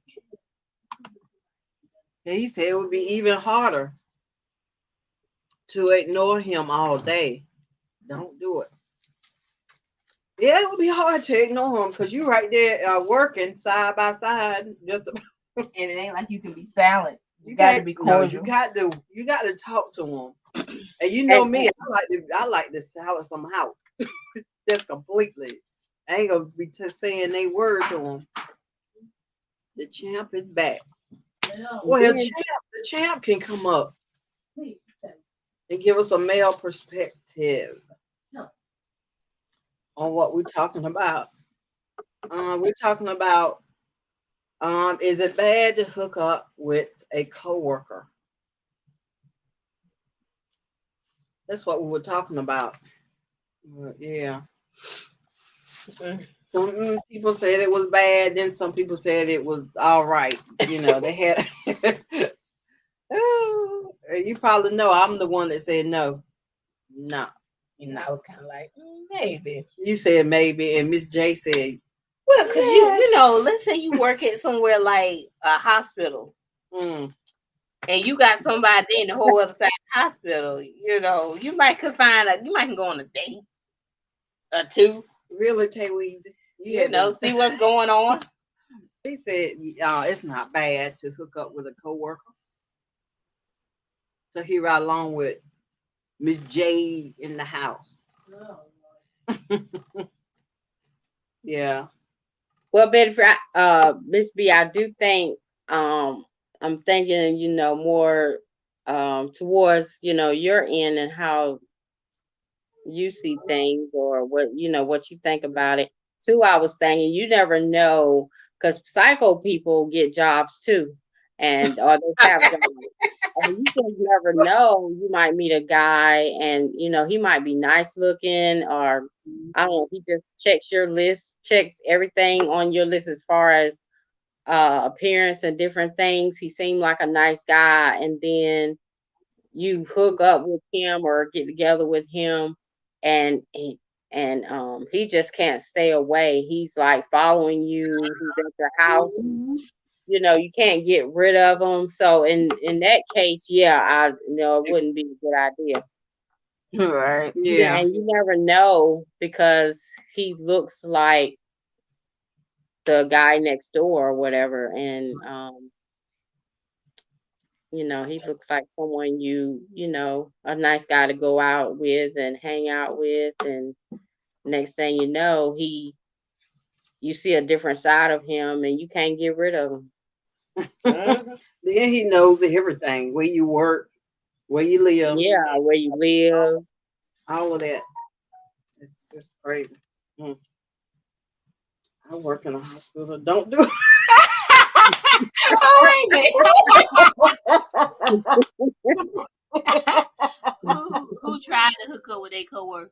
Oh, I don't know. Oh, this It was is me, Tay. No, I'm just playing. I'm just messing. Oh, Sugar Daddy one wing. Lord have mercy. I'm telling you, he right here. I'm telling you. He said he worked in a hospital. Don't do it. Oh, Lord. I know that people don't be telling each other business, man. Tay Weezy said, who tried? It was one of the questions we had up here. Oh, my goodness. You got me cracking up today. Don't do it.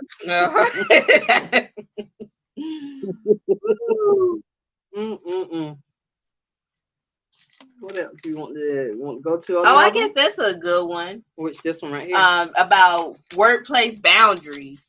So it goes right okay. into what we're just talking about. How do you establish those healthy boundaries at work? A lot of people start to get kind of close with their coworkers, letting them follow them on social media, may start doing different activities outside of work.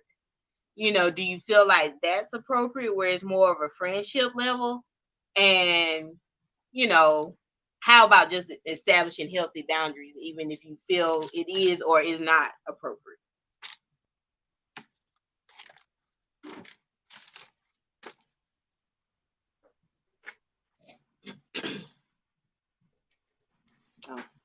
Don't say that I didn't warn you. He tried to tell us now. I'm telling you. He giving us the tea, the nuggets. Don't come back and talk about you sure said right. You sure right. For the food for thought.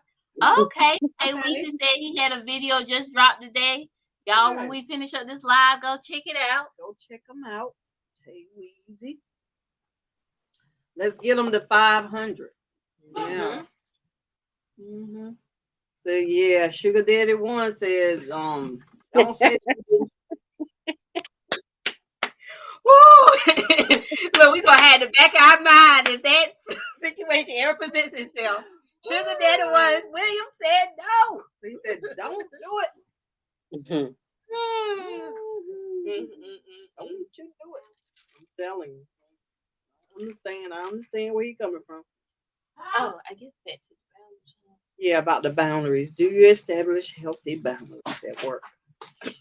So that could be for anybody. Right. Anybody. Right. Yeah. Especially now with the the C word going around, and boundaries meaning not allowing somebody in your space. Right. You know what I mean? All types of boundaries, you know. Mm-hmm. How do y'all deal with it? Let me ask Sugar Daddy One. Because he on it today. He is on his stuff today, honey. Let's see. He might put us a little words of I wisdom. know, some words of wisdom now. No. No. Like I said, I've never worked with people my age.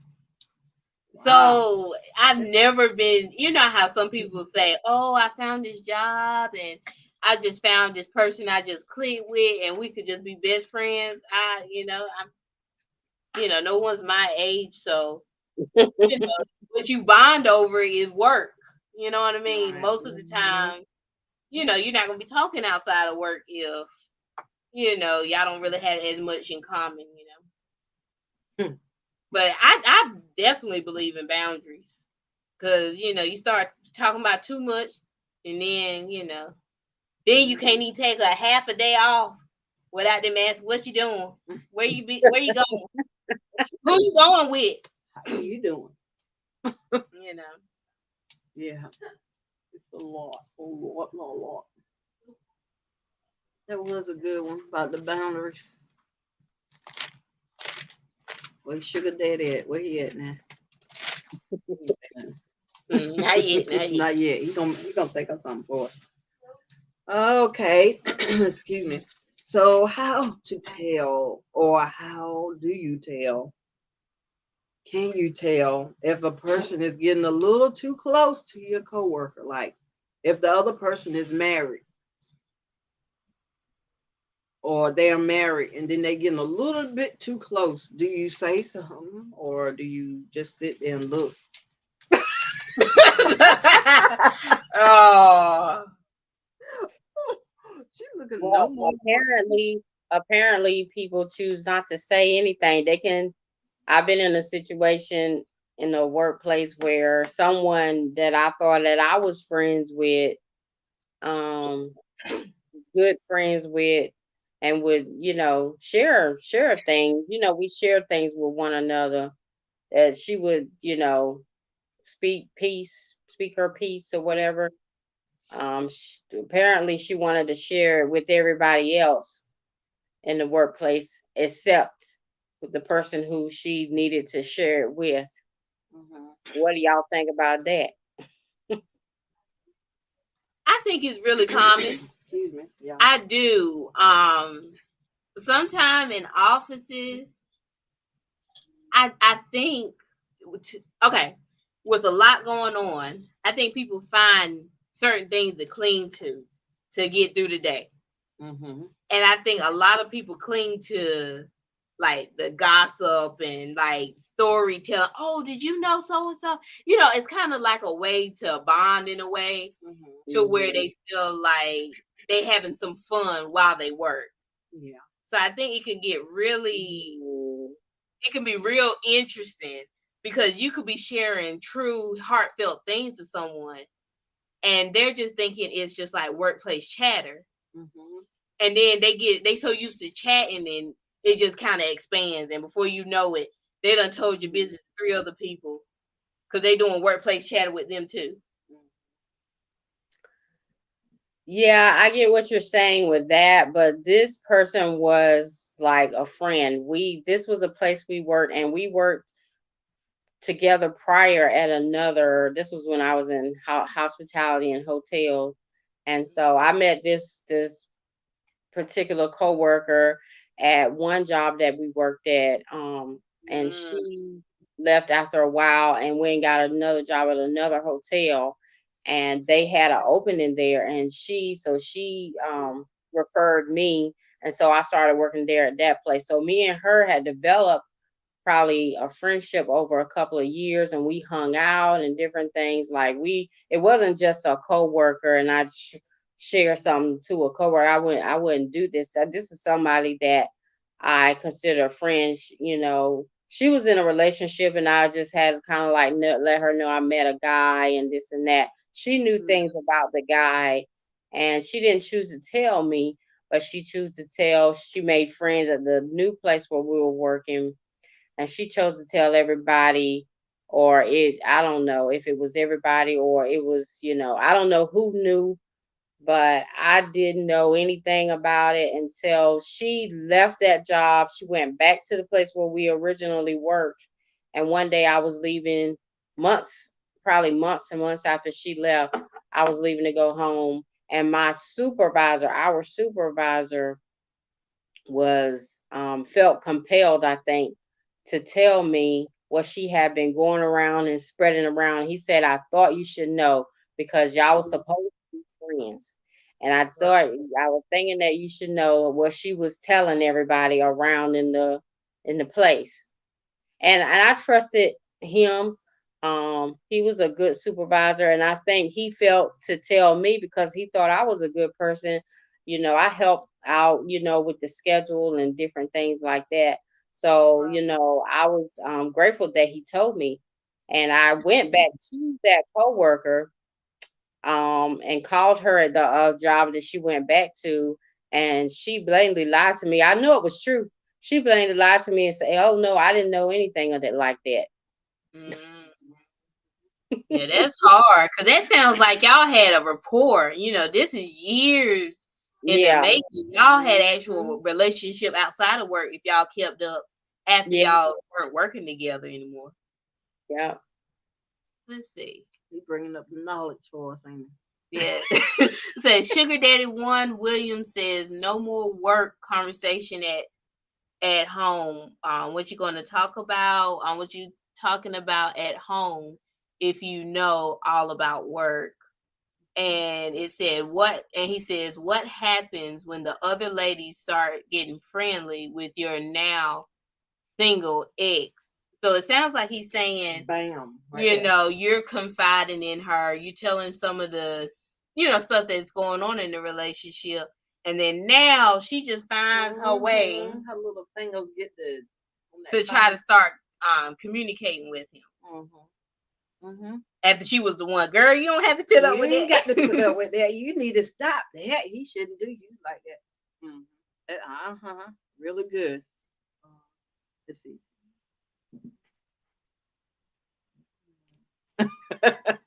He said his lessons is learned. Yeah, that's interesting. Yeah, that's very. It's something to be mindful of. It really is. It really is. I mean, we can't. What you call it? How do you say it? I guess we can't hold it against ourselves that we just didn't know. We just know it now. Know it now. And we try to do better from there. And do better from now on. I know, because when you first start talking, because I'm pretty reserved as a person. I am, so you start talking and you start somewhat bonding with people, you feel compelled to talk more. But then you realize, like she said, sometimes when you start talking more, you start hearing what you've said coming from other people. You like, okay, yeah, I know what I'm dealing with. I'm dealing with somebody who's going to tell everything they hear. It's true. True. Maybe we weren't as close as we thought, Maybe not. Because I mean, sometimes you see that with, friends, y'all like hanging out, but sometimes I know I've experienced people that I feel like I'm pretty close to. But then you see how they interact with other people, you see that you're not as close to them as you thought. Mm-hmm. Yeah. But that's a good one, what he said about what about now, once your ex is single. Mm-hmm. Mm. What you gonna do now when you see him with maybe 2 or 3 women gathered around them and stuff? That's another reason he was saying not to do it at the job. He told us, don't do it. Do it. I got to do a T-shirt with that. Don't do it. That's gonna be his phrase every time he come into the live. Don't do it. So what about you? Do you feel like, can you tell when you're getting too close to a person? Like in a work environment. Mm-hmm. What are certain signs that you see that you may have started turning this work friendship in more like a in-depth, further than what you should? I think like when the person comes to you with everything, telling you all about what their wife is doing, what they, I don't need to know all that. Mm-hmm. People don't need to know all that. Mm-hmm. You need to keep their hat and talk to her about it. Mm-hmm. Because there's nothing I can do about that. You know what I'm saying? That can make a person make you grow closer together because you spend the time together with that person anyway. Mm-hmm. So you really have to watch it, Mm-hmm. Yeah. What about you, Miss J? With going through that experience and, now you kind of know some of the red flags. Is there anything that you can tell to others to try to watch out for when getting closer to people that you work with? Take it easy. I'm gonna knock him out. I'm working from home now, so I don't really work with anybody, coworkers and stuff. We communicate through chat and email. But in a workplace environment, I've always was like a friendly, team player type person. Always wanna, especially if I've been there and I know the job, with hospitality, I was in it for a long time. So I was always open to help people and answer any questions, train, kind of help train them and things like that. But as far as from experience of what I went through is keep conversation to a minimum, or at least until you think you really get to know them. I don't know if I would create any more like workplace friendships. Maybe not. But, I would just kind of keep it to a minimum and stay on a professional level with them. Right. Let me ask you this too. When you start seeing that you've grown a little bit too close, like almost like a friendship with somebody you're working with, do you find that they are less likely to complete their job as well as they could? Like they feel like you would have their back more in that situation? Or did it just kind of seem the same? Because sometimes people, when you close to them, they feel like you will help pick up the slack or certain things. With that particular friendship, what drew me to her, I think we was already friends, but when sometimes I think I would hang out, or I don't know if we worked a shift together, but sometimes I might be leaving a shift and she might be coming in or something like that.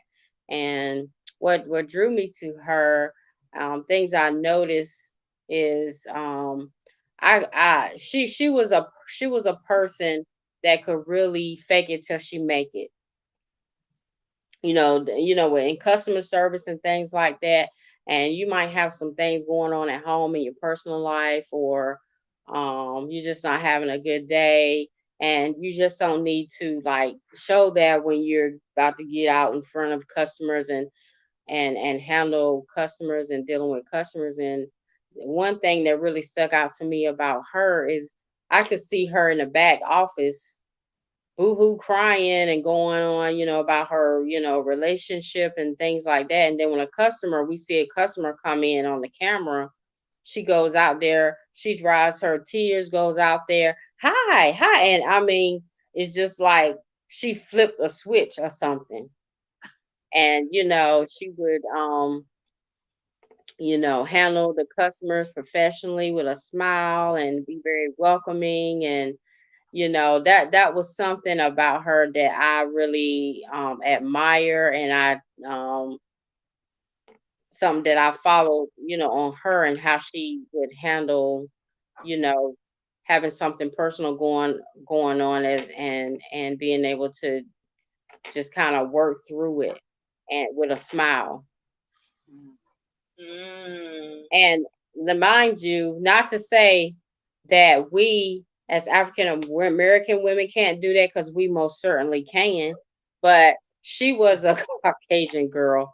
Um, and I know a lot of them are just kind of swing, swing, swing, happily bubbly, a lot of times in the workplace. But yeah, I had never seen anybody do that before. I think prior to me seeing her do it. Mm. Sugar Daddy Will said they have meds and needles, bro. Oh my goodness. Well, honestly, what she said is made sense, and that's why you probably felt so comfortable. She was really good at, displaying what she needed to display in that moment to get the job done. So, that can make you feel good. How you say it? Charismatic. You know how charismatic. Yeah, those kind of people. Yeah. Oh, okay. It makes it so like you're drawn to people like That is true.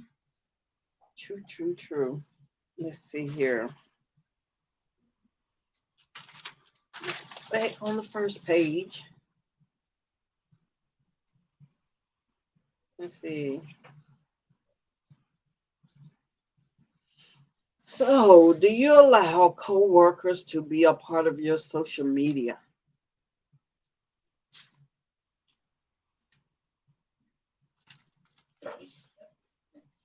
that. Mm. I have, but I don't put nothing up there. No way. So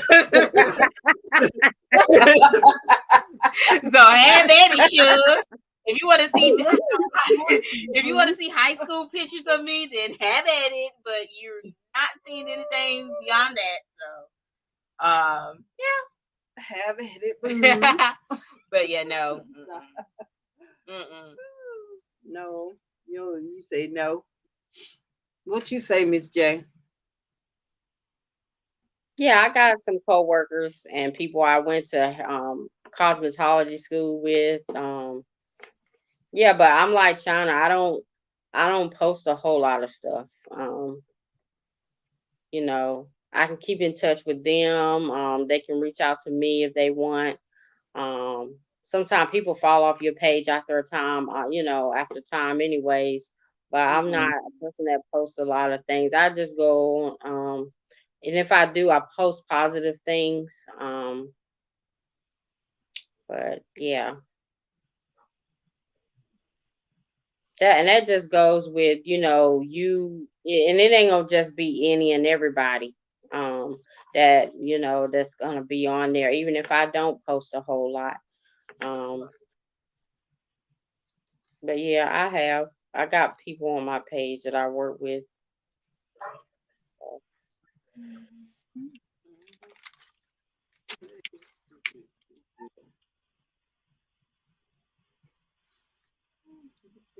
Oh, that's a good question. Which one? This one? That That how one. do you Do get that it? one. Okay, so the next question is, and I'm gonna put it in present tense and past tense. How do you get along with your coworkers? Past and present coworkers.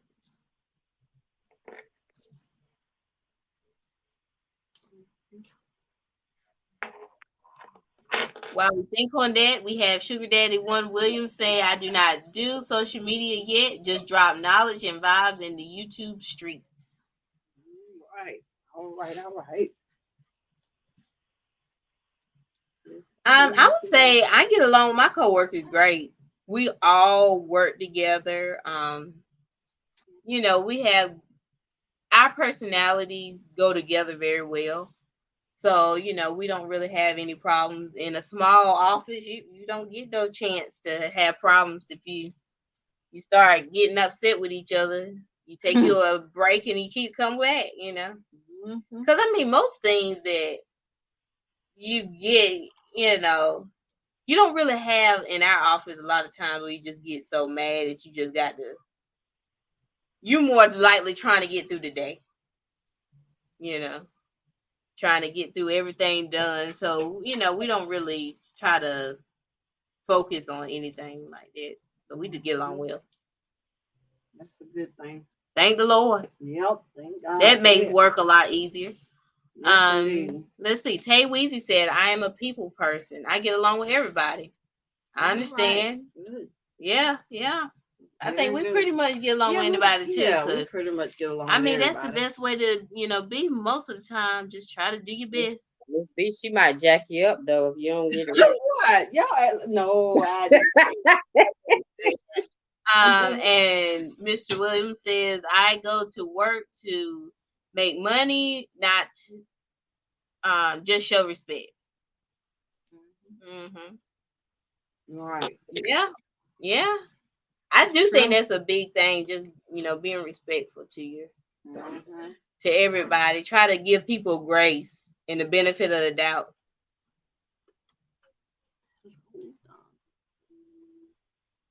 Oh, you want me to say it? Hi. We have Dawn People. She says hello, Miss B. Have yourself an absolutely phenomenal weekend. Thank you. Thank you. Thank you. Yeah. Yeah, that is awesome. So that was how to get along. Did we do that one? Yeah, about getting along with coworkers. Right there. So, how do you deal with coworkers who steps on your toes? Huh? That step on your toes. I mean, you know, they say something. Do you mean like kind of throw you under the bus? Right? They throw you on the bus. They just say anything that come out of their mouth. Oh, I get what you're saying. Mm-hmm. Yeah.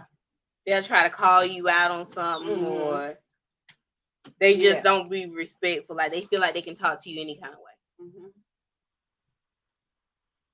But I think everybody here basically is a step over. Oh, little sugar daddy one got something for you now. Step over there. All righty, all right. Yep, step over there. Keep on going. I understand what you're saying. Just don't even pay them no mind. Thank you so much, Don Peoples. We appreciate you. Right. Because you dare to make money. You dare to make your money. Make that piece of paper. All right. I think we basically, let's see here. Let's see what's on this side. How do you like to attend social gatherings with coworkers? I think everybody here basically get along with everybody, so you can. Yeah, I think it feels probably more. I don't know. I guess it just depends. Like if you have a group, I think it feels like at least nobody's being left out. Right. Or if it's like divided by teams or groups. Mm-hmm. You just don't want nobody to kind of feel left out when you work in a small place. That's true. And they go to work. Oh, and they be mad with you. You don't even know why. Y'all didn't invite me. You didn't invite me to it. All righty. That's about all the questions. Now, let's see. Y'all ready for some games? Look at where Tay Weezy the champ. Where is the champ? All right, I got some questions for you. Let's see. I did some of them before. Let's see. And I want to do the first one. It's a movie or a TV show. Okay, it's a movie or a TV show, and it's a comedy about 3 unhappy and unmotivated employees, I'm guessing. It was in 1999. And the year is 1999.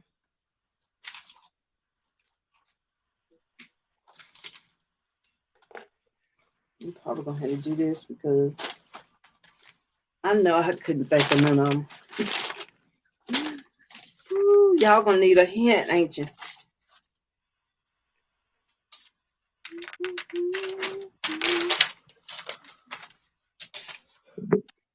One, two. Where's my little thing at? 1, 2, 3, 4, 5, 6. 1, 2, 3, 4, 5.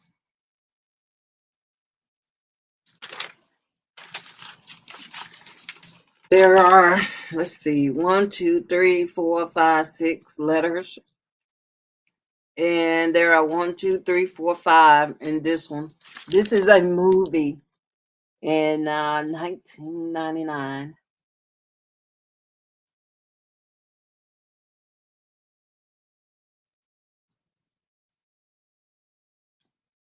I don't know if they can even see them lines. Yeah, you might have to type it out. I'm gonna have to. I need to get that little board and be right back. The marker and the board.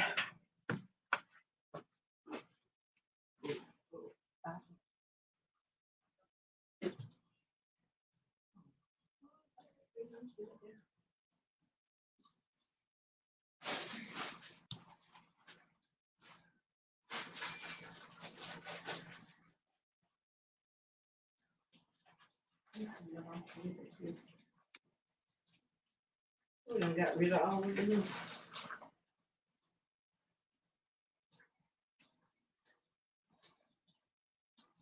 Use this one. I'm gonna find the marker. Oh, you just want to do this and Yeah, do that one. You see. Okay. So we're gonna do this right here is guess the gibberish while she finds the board to so y'all can see how many letters and all. The lie ink in. And it's guess the gibberish.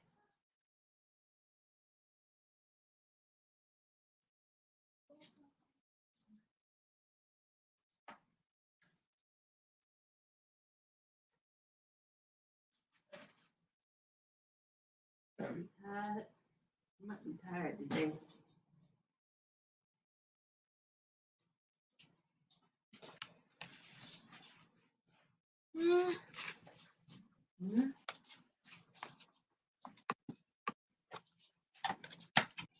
No answer. They don't want to pay rent today. Even I want you to leave to be.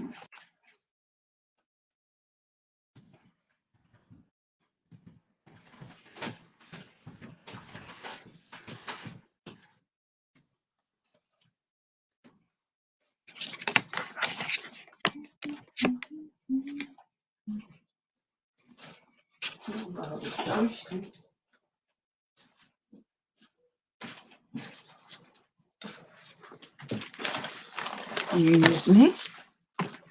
Everybody's quiet. Everybody quiet. Mm-hmm. They might be hungry. They might be hungry like I am. I know I'm ready to eat too. Guess the gibberish. Hey, Miss B. Hello, Big Rooster Show. How are you? Just in time. What is this? The Light Ink in. That's one of them. I think everybody's hungry. Do Light Ink in.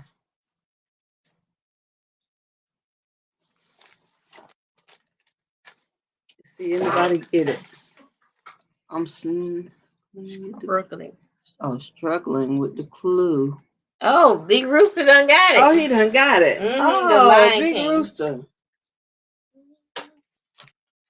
Lion King. All right. All right, let me put you down. Big Rooster got one in the house, in the building. All right.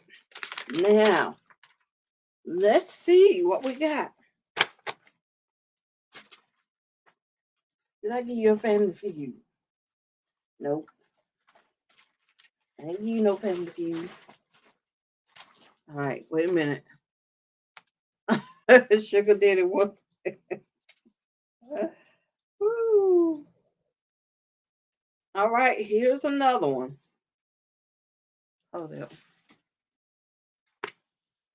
I'm trying to find the Family Feud. Full lane in alt sheet toes. And up cheek toe.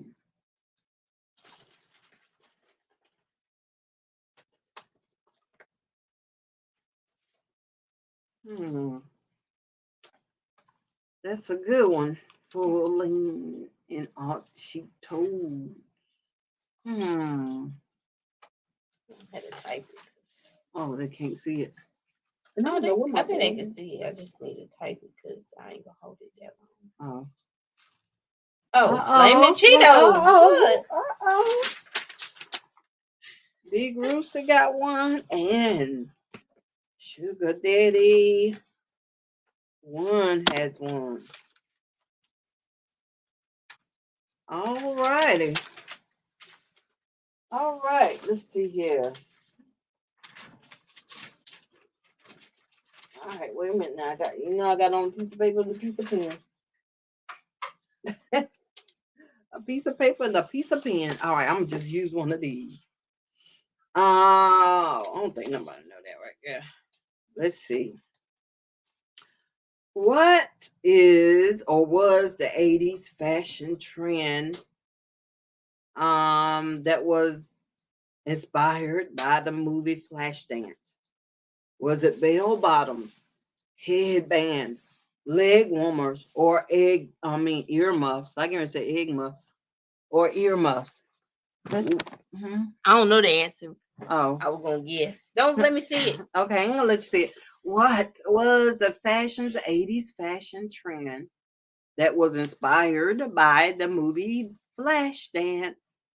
It's gotta be leg warmers because it's Was Flashdance. it bell bottoms, headbands, leg warmers, or earmuffs? Okay, what y'all said? Leg warmers. And then William says headbands. Headbands. It is leg warmers in the building. Leg warmers. So Big Rooster has one, and you playing? Oh no. Oh, okay. I just felt like that one. I just You kind of should guessed. known that one, huh? Yeah, I figured. You figured that one out. All right, I'm trying to find some Family Feud up in the building. If not, we're gonna do this right here. I got another word for y'all. Leg warmers, yep, leg warmers. This is Mitch or match. What is this word? What is this word? GEFDU. Ooh, ooh, ooh, ooh, ooh. Is there a hint? Is there a hint for this one? Sweet treat. Uh-oh. Sweet Daddy Williams came back in the building. All righty. So y'all tied. Both of them has 2. Let's see. This is look. That must be too easy for y'all. Let me see. I'm gonna have to get one off the Doomy Dome, man. Oh, I got to get one off the Doomy Dome. All right. All right, I might have to go back to this one. Y'all, I know Big Rooster was ready. Right. Both of them got Both that. of them got it. Both of y'all got it. I didn't see it. See, I better get that hair on my face. All right. What was this one? Oh, I got it. Woo! 1, 2, 3, 4, 5, 6. 1, 2, 3, 4, 5. This is a movie from the 1999. It's a comedy about 3 unhappy and unmotivated workers. Since we were talking about, he got it first, my chat went blank. Oh, good afternoon. 755 Media in the building. What's up? And Big Rooster said he got it first. My chat went blank. Oh, he said his chat went blank. Okay, this is a 1999 movie. Like the other guy. I see. I don't think nobody gonna know this one. But I'm gonna give y'all a little hint. Right here, right over here. So let me see. You about to go through? Now, Or you just sitting here? oh yeah, I forgot. It's You gonna Miss get through? 1K is in the building. Better known as 755 Media.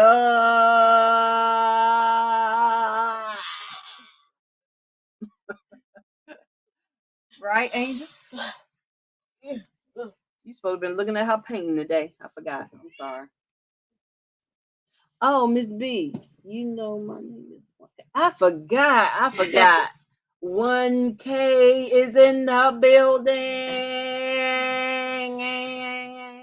Okay. All right. Okay, this is a 1999. I'm about to tell you the answer. Is a comedy about 3 unhappy, unmotivated employees in this building. Rooster. Can you get a vowel, Big Rooster? Oh, I thought I knew that's what you said. What? Well, okay. What vowel do you want? Ask the Lord for a vowel. Let the Lord tell you what vowel to ask. Ooh, we already got one vowel. Uh-oh. We already got one vowel. And it is the E down here at the bottom over here. Are you putting all of them? Oh, I just put that last one, but Sugar Daddy Williams said a A. Y'all let me look now. I got to be able to spell right. Right. Him and Big Rooster, they think Look, it on the I same know they wavelength thinking right that. now, Look, ain't and look at it now. Look at So here. if they get a vowel like an A, if there's more than one A, will they get the other one, the second one? Yes. Okay, so I think with the E, we should do the same. I think we should go ahead and do the All same. right, we're gonna do the same. We're gonna look out for y'all. Y'all ain't gonna get it because I got it off of Dome, right? I got it from. You got to slide up this way. I got to move it over. Look, this I way. got that way. Look, I got it off my dome, right? So I don't know if y'all gonna get this. I don't know, sir. 1K, she might get it. Let's see. Y'all tell me what that is. It's a 1999 movie with I don't know who the people were playing it. They were unmotivated, unhappy with their job they had. 1999. Ask for another vowel or a consonant. What's the name of this game anyway? It's what is it? It's kind of like Wheel of Fortune, but not. Yeah. It's something. It's something of that nature. Once a Once a slave. slave. No. You got Closer. No. No. Oh, Closer. That used to be my show. Which one was that? Closer. You don't remember Closer?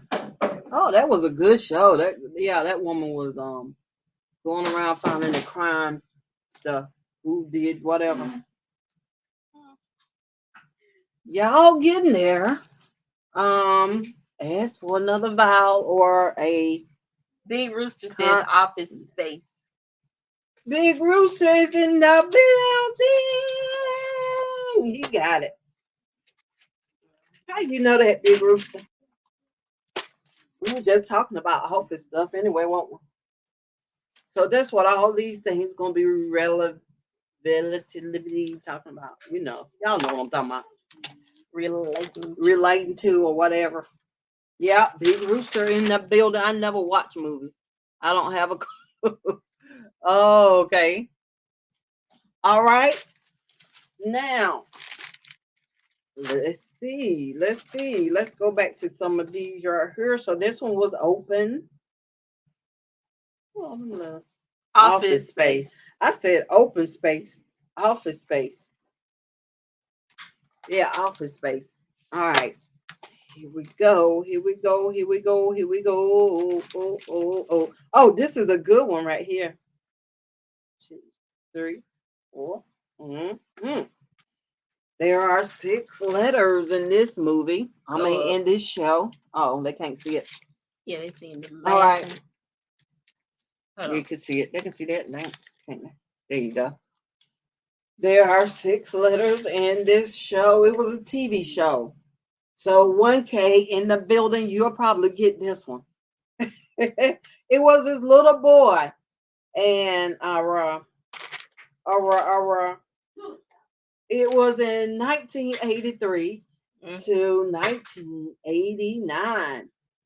This is a good one. They ain't gonna get this one all kind of ways. This ain't gonna get this one all kind of ways. I don't know. Hold on. Let's see. And the first letter is a W. The first letter is a W. This, I just for the beautiful background and show up. Well, thank you. Look at Sugar Daddy 1. He done got it. Oh wow. Webster, how did he know? That is true. That is the answer. I think it is. Webster. Yeah, it's Webster. That was way back 90. What was it? 83, 89. All righty.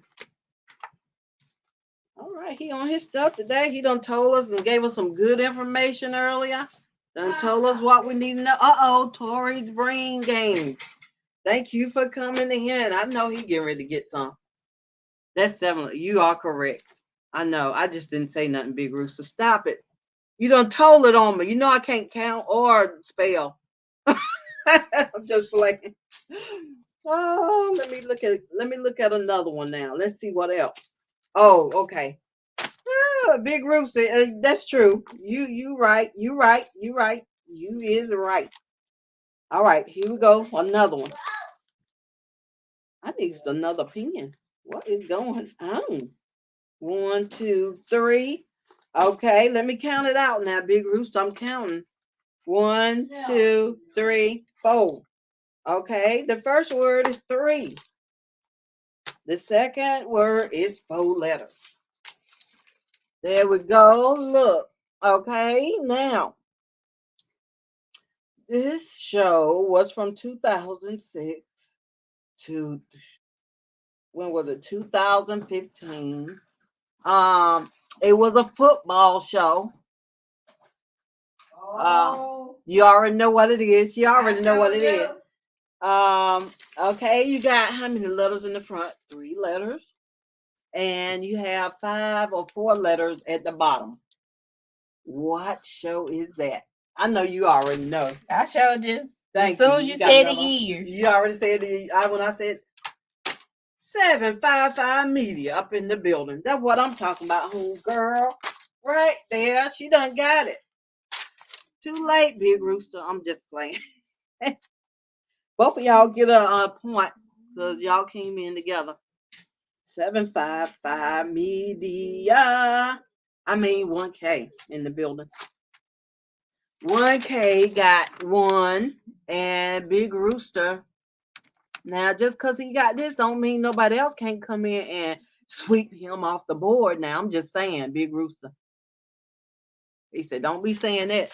Okay, Big Rooster said it, and I gave both of y'all a point. Y'all came in at the same time. Especially said it, not me. That's what I was thinking. You just said you don't look at no show, but they knew it. Okay. All right, the game. I thought you had looked at a little something on the TVs. There we go. The game. Yes, that was my show. I love that show right there. I wish they would bring it back. Let's see here. Let's see what else we can find for y'all. We got another one. Don't worry. All right. I'm gonna have to go back to some of the other ones. Let me look. Let me take a look here. 1K, you only get 1K left.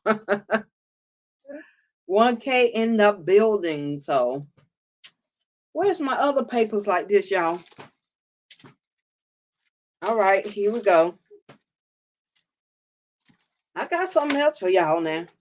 Just hold on a minute. Hold on. These are 2 numbers. 2 numbers. 1 number there, and then there's another number over there. Now, this is a movie where you it's a way to make a living. It's a way to make a living. You already know.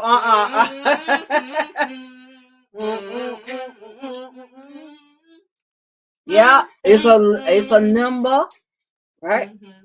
All right, Sugar Daddy in the building. Got that one. Yeah, 9 to 5.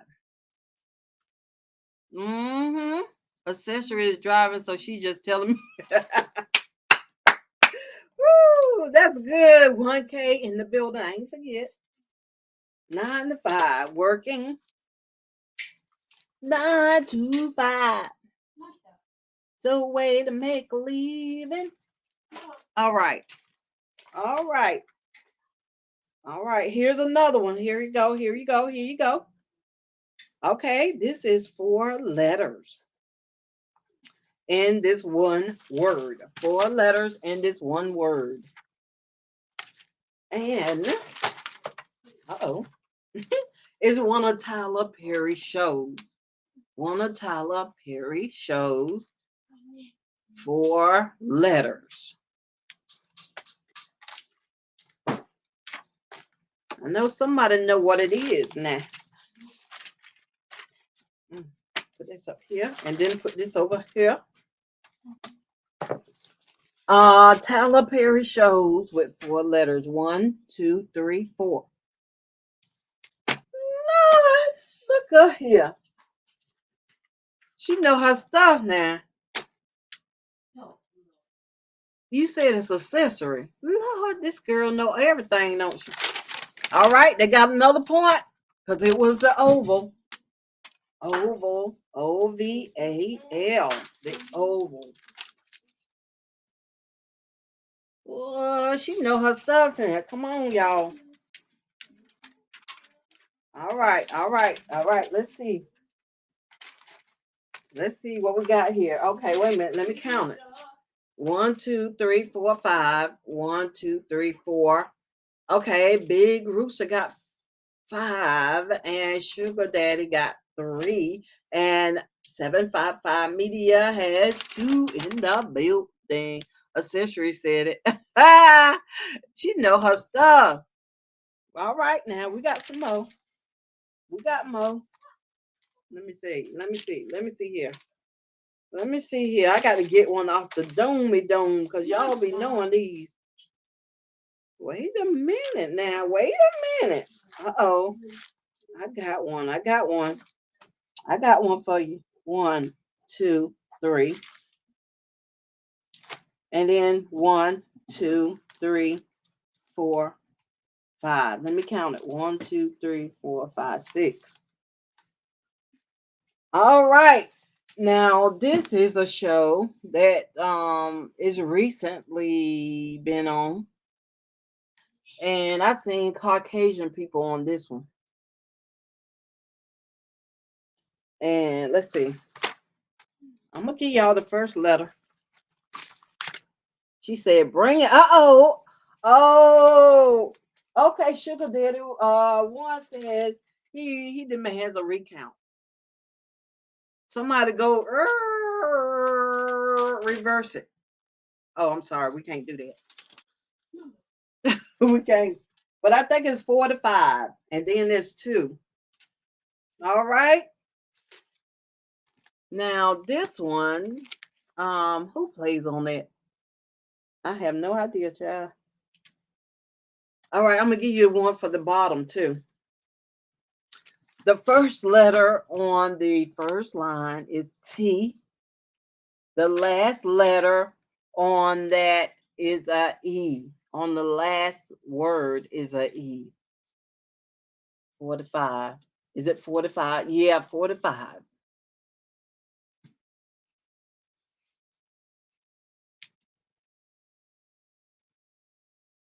Who play on that show? Y'all, wait a minute. I'm gonna look it up right quick. I'm gonna have to look it up right quick because I don't look at that show. And it's something to do with what we were talking about today. Let me look. Let me look right quick. Let me look right quick. See, will it tell me?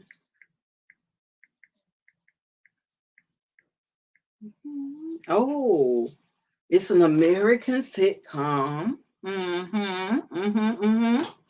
Uh, it says it was played by Steven. Wait a minute, it didn't played by him. It comes on Comedy Central. Who plays in it? I don't know who. Okay, here we go. Steve Carell. Steve Carell. If I show you the picture. All right, let's see. This is the person right there.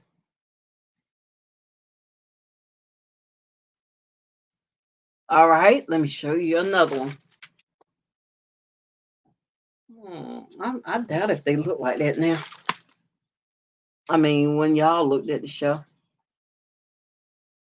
John somebody. Kerensky. What? He said he don't know. All right, wait a minute. Wait a minute. Let me see. Wait a minute. I'm gonna show you this one then. Working 9 to 5. No word. Date night. No, it's. Let me see. It starts with a T, and the last letter ends with a E. Oh, wait a minute. Wait a minute. I'm about to show y'all the answers. How about that right there? How about that right there? Oh, let's see who's gonna put it in there first. It did me wrong, y'all. It did me wrong. It did me wrong.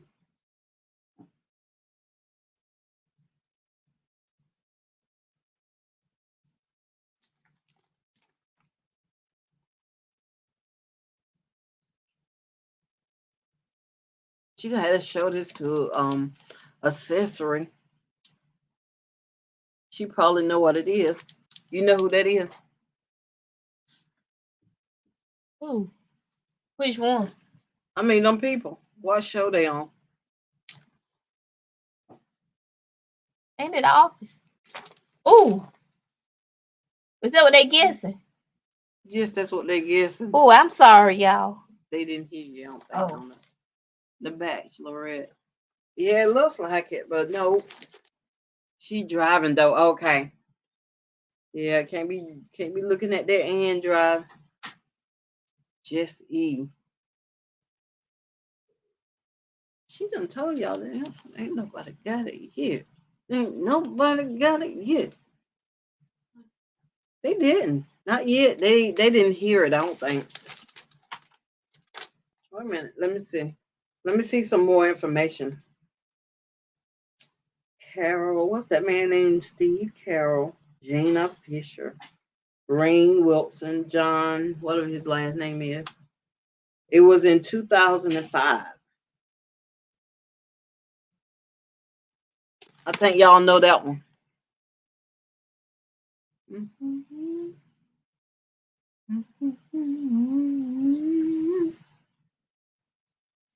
I don't know if somebody gonna get that one. My daughter said hit it, y'all didn't hear her though. She said, oops.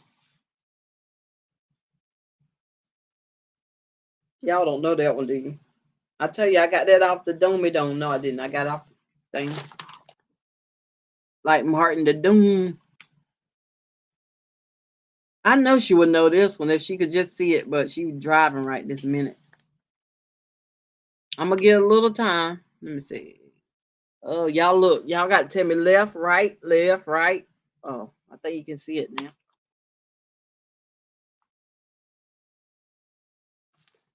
Can I buy a vowel? Yes. What vowel do you want? What vowel can okay. Sugar Daddy 1 says an E. Okay, just a minute. Just a minute. A E. Yeah.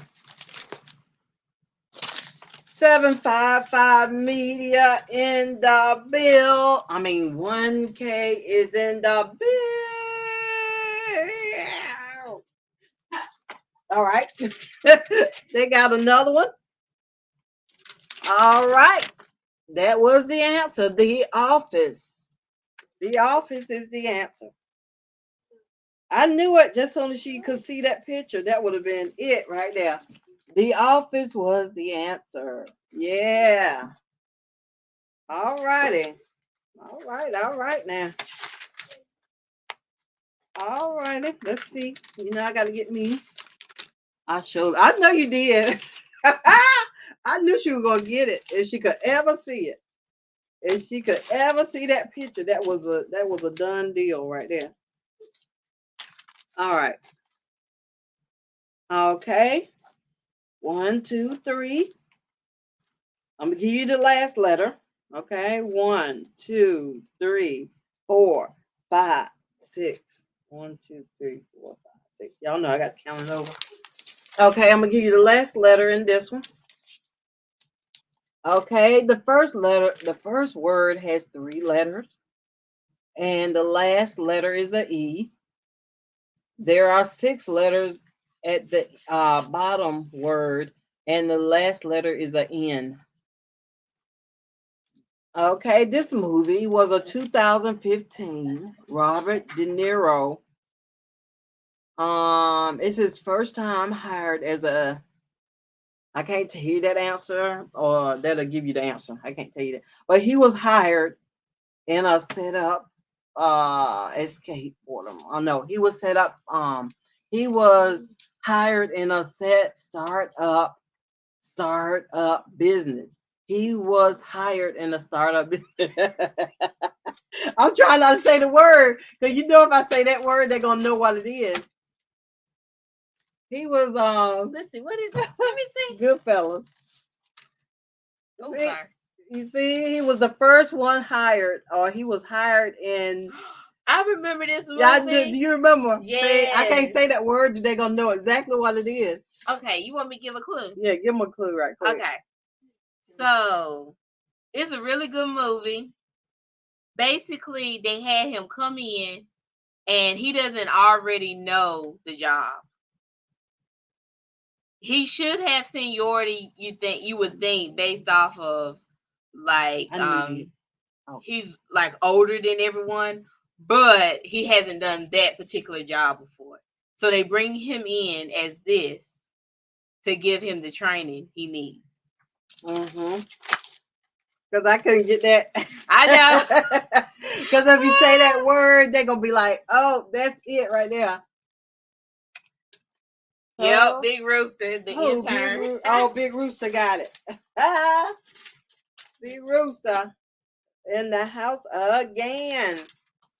All right. Yep, The Intern. That was a good movie. Mm-hmm. Yep, The Intern. Yep, I couldn't get that one together. All right, here's another one. Let's see how many we got. We got 1, 2, 3, 4, 5, 6. Yes. Big Rooster has 6. Is it my shoes? Sugar Daddy has 1, 2, 3, 4. I did my shoes. And 1K in the building has 3. Be careful. Oh, there you go. All right, here we go. Let's do another one. Oh, okay. We're gonna do this one. This don't 1, 2, 3. Girl, you got the heels on, ain't you?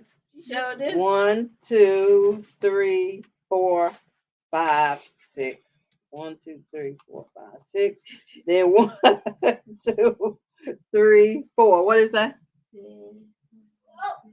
The intern is correct. Big Rooster. Laugh out. I know she knew it. I know it. No more old movies. Hey, Lord, he want the new movies on it. Okay. You can get them all. This is a 3-letter movie. The last letter in this first word is an E. Okay, I'm going to give y'all the second letter.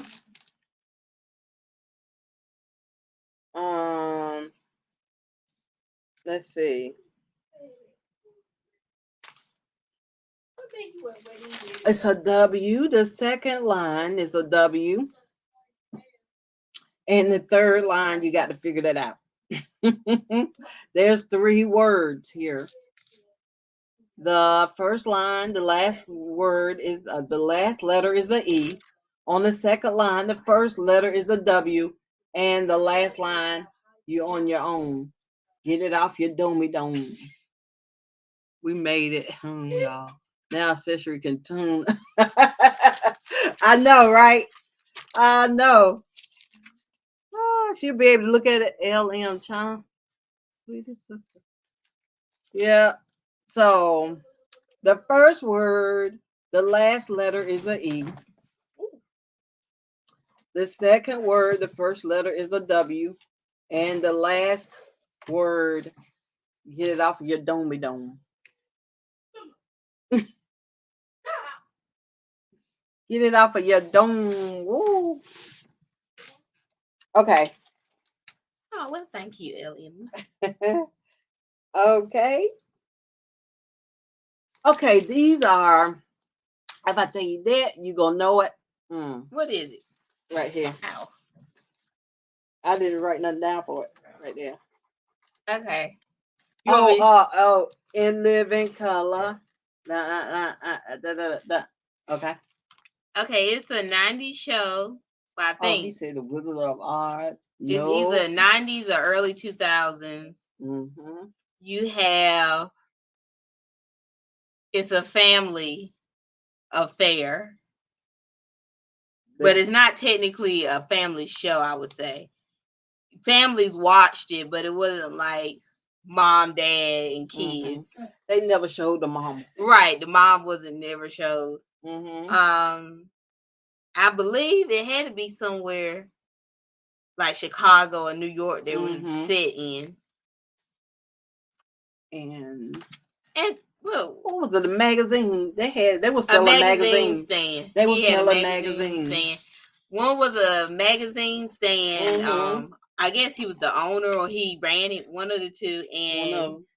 the other one was an aspiring actor, I believe.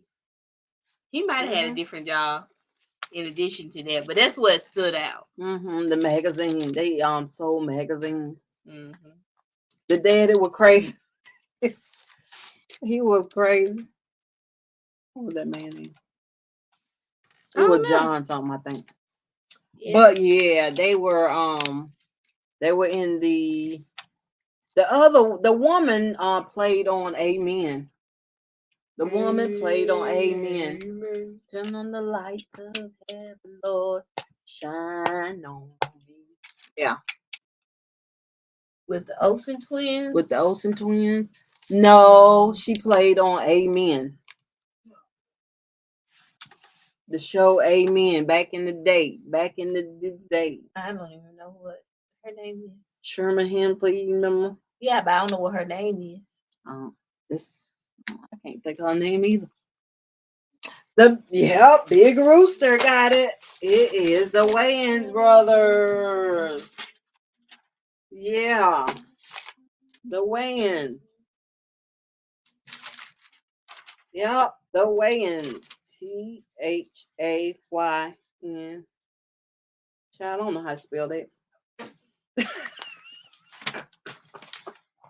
Wait a minute, y'all. It's supposed to be A-N, then the S. Wayans brothers.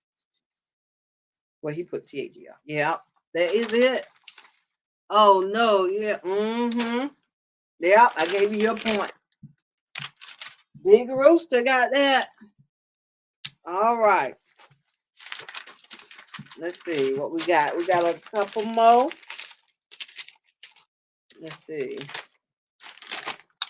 Let's see the ones I do. Here we go. In a minute. Okay. Okay, this is gonna be a good one here. Yep. We're brothers. We're happy and we're singing and we're colored. Give me a high five. Okay. 1, 2, 3, 4, 5, 6, 7, 8. 1, 2, 3, 4, 5. 1, 2, 3, 4, 5. This one is a young African American Oh my. teen major. Which one is this? Give me a high five right there. I guess yeah. Girl, Okay. you trying to tell me? Okay. Look. I got a couple. 1K is in the building. Okay. What K you are? Oh, I'm about to show y'all another one. Okay. Okay. So the show aired between 2005 through 2009. It was about a teenage. Well, he didn't start off teenage, but he was an American family with.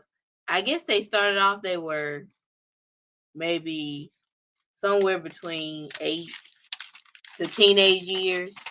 I'm trying to survive in a dysfunctional family. And did you want me to say the last part, or you What think is it's gonna give it that? away? Or in the 90s? Okay, yeah, put that. And he went to school Miss B in is an tripping. all Caucasian school. In an all Caucasian school. The first one is 8 letters. The second one is 5 letters, and the last. Yeah, look, both of them got I did all that right, y'all. Accessory got it. Miss 1K in the building. And you see, Sugar Daddy. Sugar Daddy got it too. Mm-hmm. All right, Sugar Daddy got it. All right, I got y'all. So that was his name. So I don't think they. I don't know. I'm gonna add that too. I think that was it. Okay. Big Rooster has 1, 2, 3, 4, 5, 6, 7. Sugar Daddy has 1, 2, 3, 4, 5. I just moved that one from over there to there. 5 to 7. And 1K has 1, 2, 3, 4. All right. She was on that one. Y'all sit there and let me write all of this out now. Okay, so is everybody does what? Hey, it's Chris.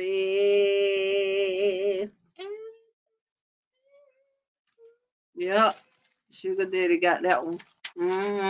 Yep, we gave both of them a point. They came in right at the same time.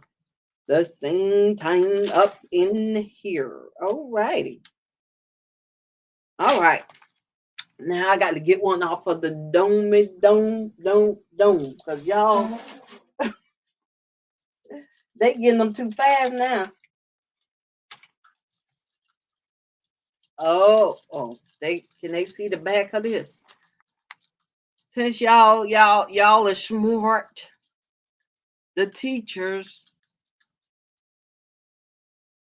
The chores bit. I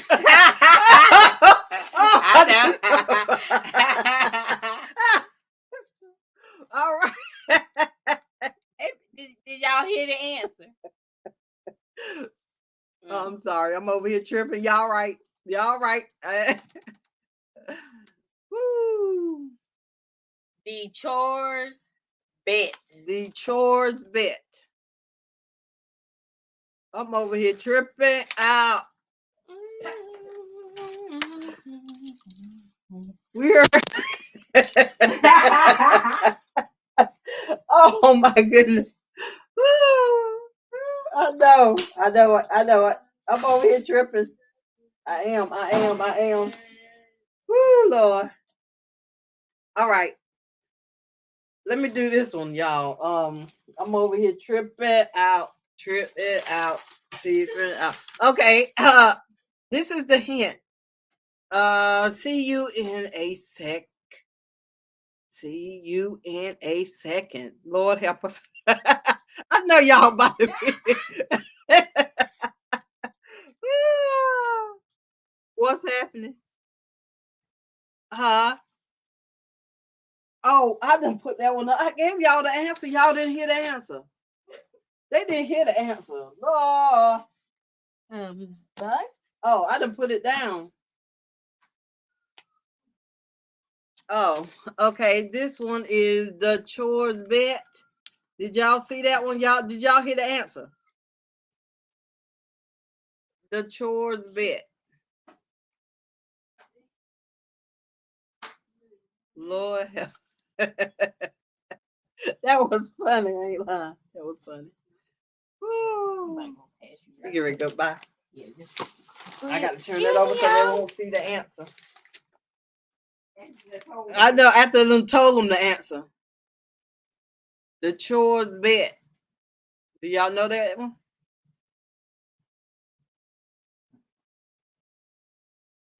Sugar Daddy Warren Williams says, what? Oh, I got some of them say what? I got one of those too. I got one of them questions. The chores bet. Do y'all know what that is? Let's see. Give them time to put it in the chat. I gave you the answer. Now, I'm over here tripping, like you said. I'm over here tripping. Then gave you the answer by mistake. But they may not know which one was the answer. You know what I'm saying? So, is that, because they said what? What happened? Oh yeah, so you What's happening? So maybe they didn't hear it. Okay, the love boat. Okay, this is gibberish. And the hint is the favorite. The kid who wants more than anything on his planet. What? That don't even make no sense. A kid who wants an A more than anything on his planet. on this planet. On this planet, yeah. Lord, I gave them the answer, Lord. I gave them the answer. Yes, I did. They didn't get it. I was over here cracking up. I done gave you the answer. The love boat. Okay, let's do this one then. This is see you in a second. When you can't hold it any longer. When you can't hold it any longer. What will you tell them? If you got to go to the bathroom, what will you tell somebody? PRP. PRP. What will you tell somebody? You don't remember that? PRP. We didn't hear it. Okay. You got a P. Okay. It's to see you in a second. When you can't hold it any longer. When you can't hold it any longer. What would this be? What would this word be? This is gibberish. So it's saying PRP. You got to make it into a real word. PRP.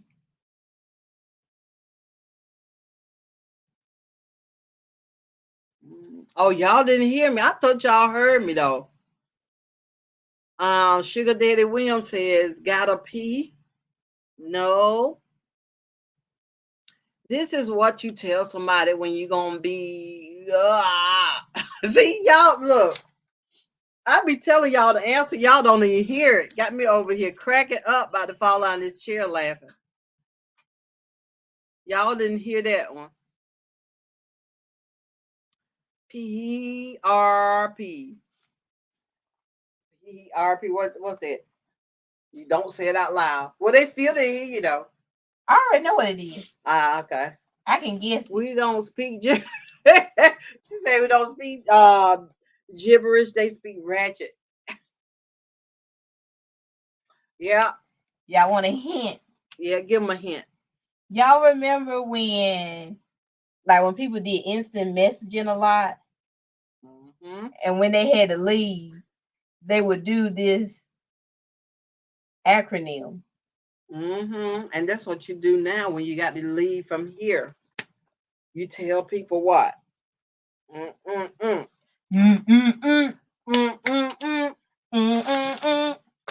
What's PBRB? What's it?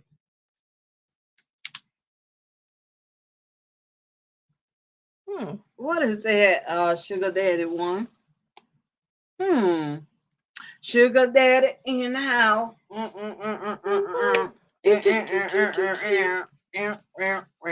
Oh, sorry.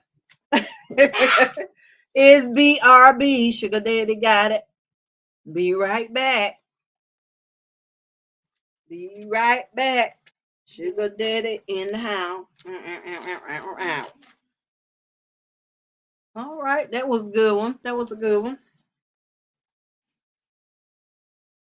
All righty, we're gonna do one more, or maybe not. Let's see. All right, this is another gibberish. To pee gap peel. What do got to do with peeing? So you telling people, you know, I'm gonna be right back. I had to go pee. Gotta go pee pee. Yeah, that's right. Gotta go pee pee. To pee gap peel. Wanna know what that is?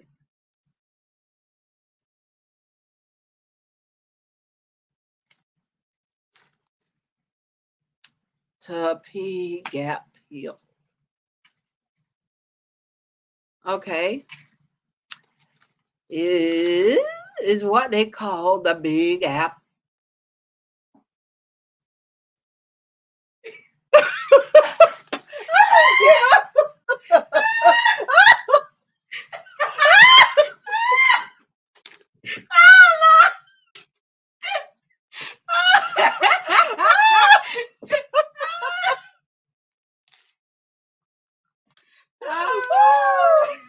Oh my goodness. Oh Lord. 1K. Look, they said just listen in. This girl gonna tell. Woo! Look, y'all gonna make me feel myself laugh. Woo, Lord have mercy. Laughing at my own self. Oh my goodness. Oh, woo! 1K in the building. 1K is got that one. It was the Big Apple. Look, look. 1K in the building. Oh wow, the Big Apple. My daughter in there cracking outside laughing. Woo! She's still laughing. Laughing at NVM. What in the world? Oh my goodness. It was 1K got that one. Oh, I already put your point down 1K. In the building. Okay, let's see here. Oh Lord. Look, I ain't giving y'all another answer. Oh, let's see this one. This struggle is real.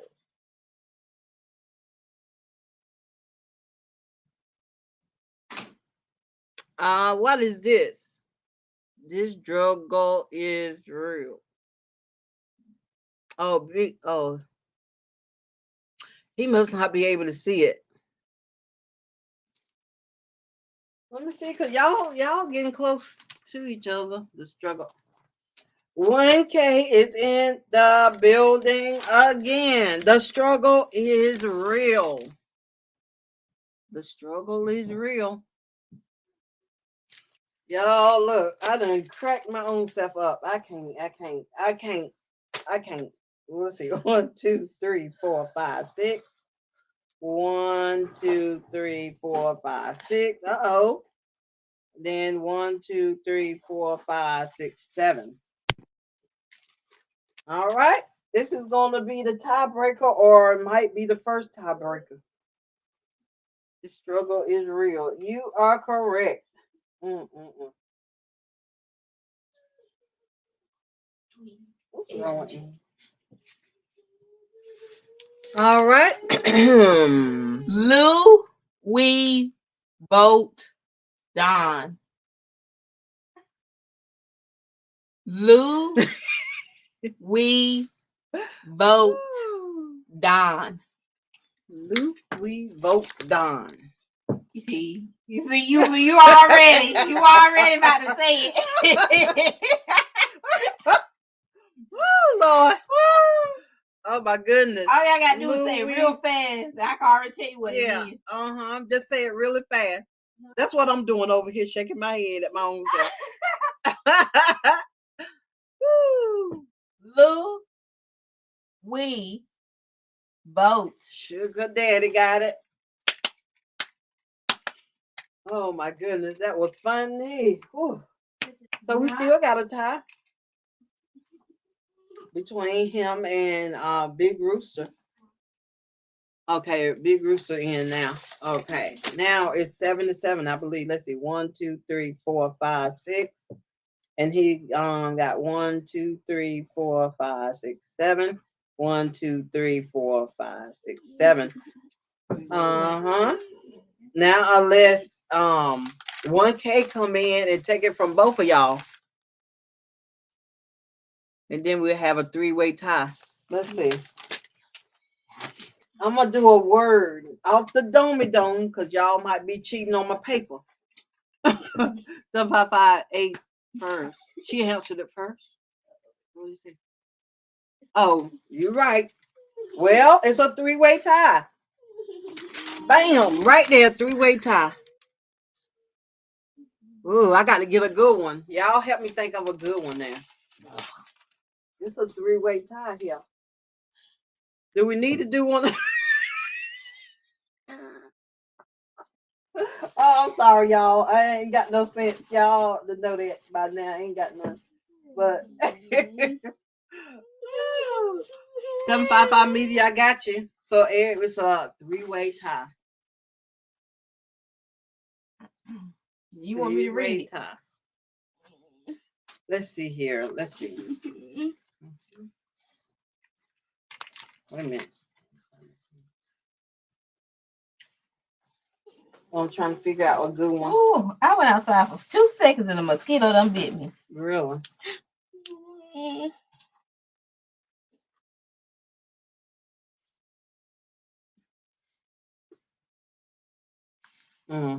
These ain't the one. Oh, I got them. You got them? I give you the cards that I was walking over there to you with. Okay, yeah, that's right. Sevens. Everybody got sevens. Somebody gonna play that number today, ain't they? Well, 7 is the number of completeness in the Bibles. Okay. Oh, his phone was behind. Oh, come on with it. I'm over here tripping today. Oh, his phone was behind. Oh, you see something up there you can ask him? Yeah, I mean, I guess it's. Let me see. I might like these questions a little bit better. You might like those. Let me see.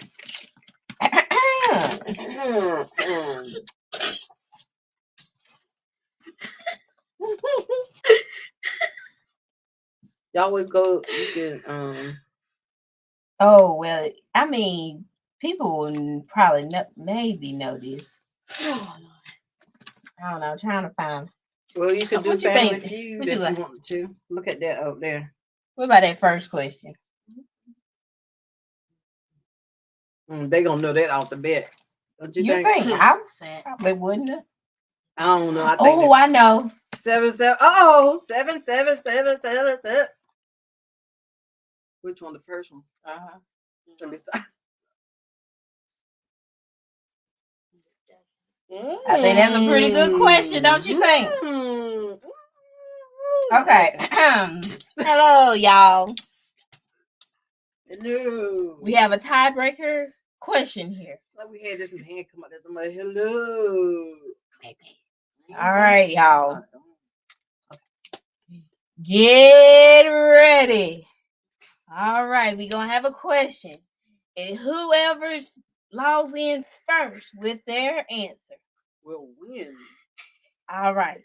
10 cents. Oh. Okay. Okay. Never lie. How? Can everybody hear me? Turn it up. Turn it up. Turn it up. There you go. How many colors can you see in a rainbow?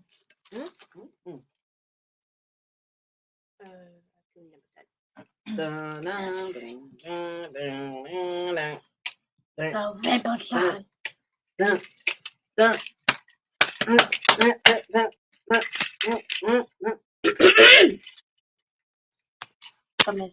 Miss Edna's corner. Sugar Daddy said 32. Big Rooster said 5. Sugar Daddy said 6. No, not 5 or 6. Where is 1K in the building? We're going to let her answer first before we have somebody else answers come through. Answer first. Then if nobody gets it, We'll go to we'll the go next to one. another question. You know, what is it fair to have him do another question or? Then maybe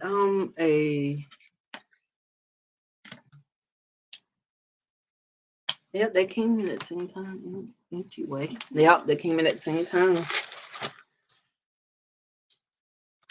Same time. I guess another question. So it's another question. All right. So Big Rooster and 755 Media in the building. It was number 7. All right. We got another question. It's getting late and I'm correct. Which of these colors is not in a rainbow? Yellow, pink, or green?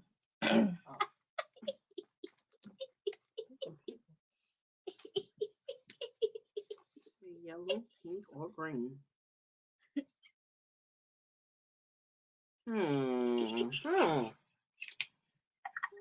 But ain't that funny? You got 7 colors and all of them has it. Ain't that something? That's something. Did all of them say 7? It was Big Rooster. Ooh, go back. Big Rooster and 1K. Okay, they got Pink. Pink is right. Okay, it's right. Yep. Pink is Pink correct. is correct. So it's 755 medium. Wait a minute. He came in just slightly under. No, please don't. Mhm. Please Mhm. By 1 minute. don't. So 755 media 1K is in the winner.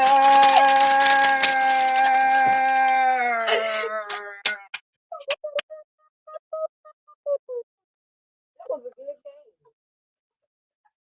That was good. Let your mother know she got no- Okay, oh yeah, I'm gonna put the information in here. I'm gonna send you something nice. Well, please do. Mm-hmm. And underscore.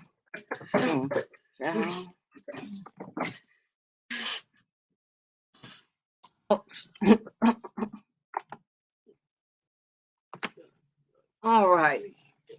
All righty. DM that. Oh, this is an Instagram. Congratulations, 1K in the building. Woo! Now what I'm gonna get you. Thank y'all for playing. I enjoyed this. I cracked up at my own self today. I know y'all have. I hope y'all had fun.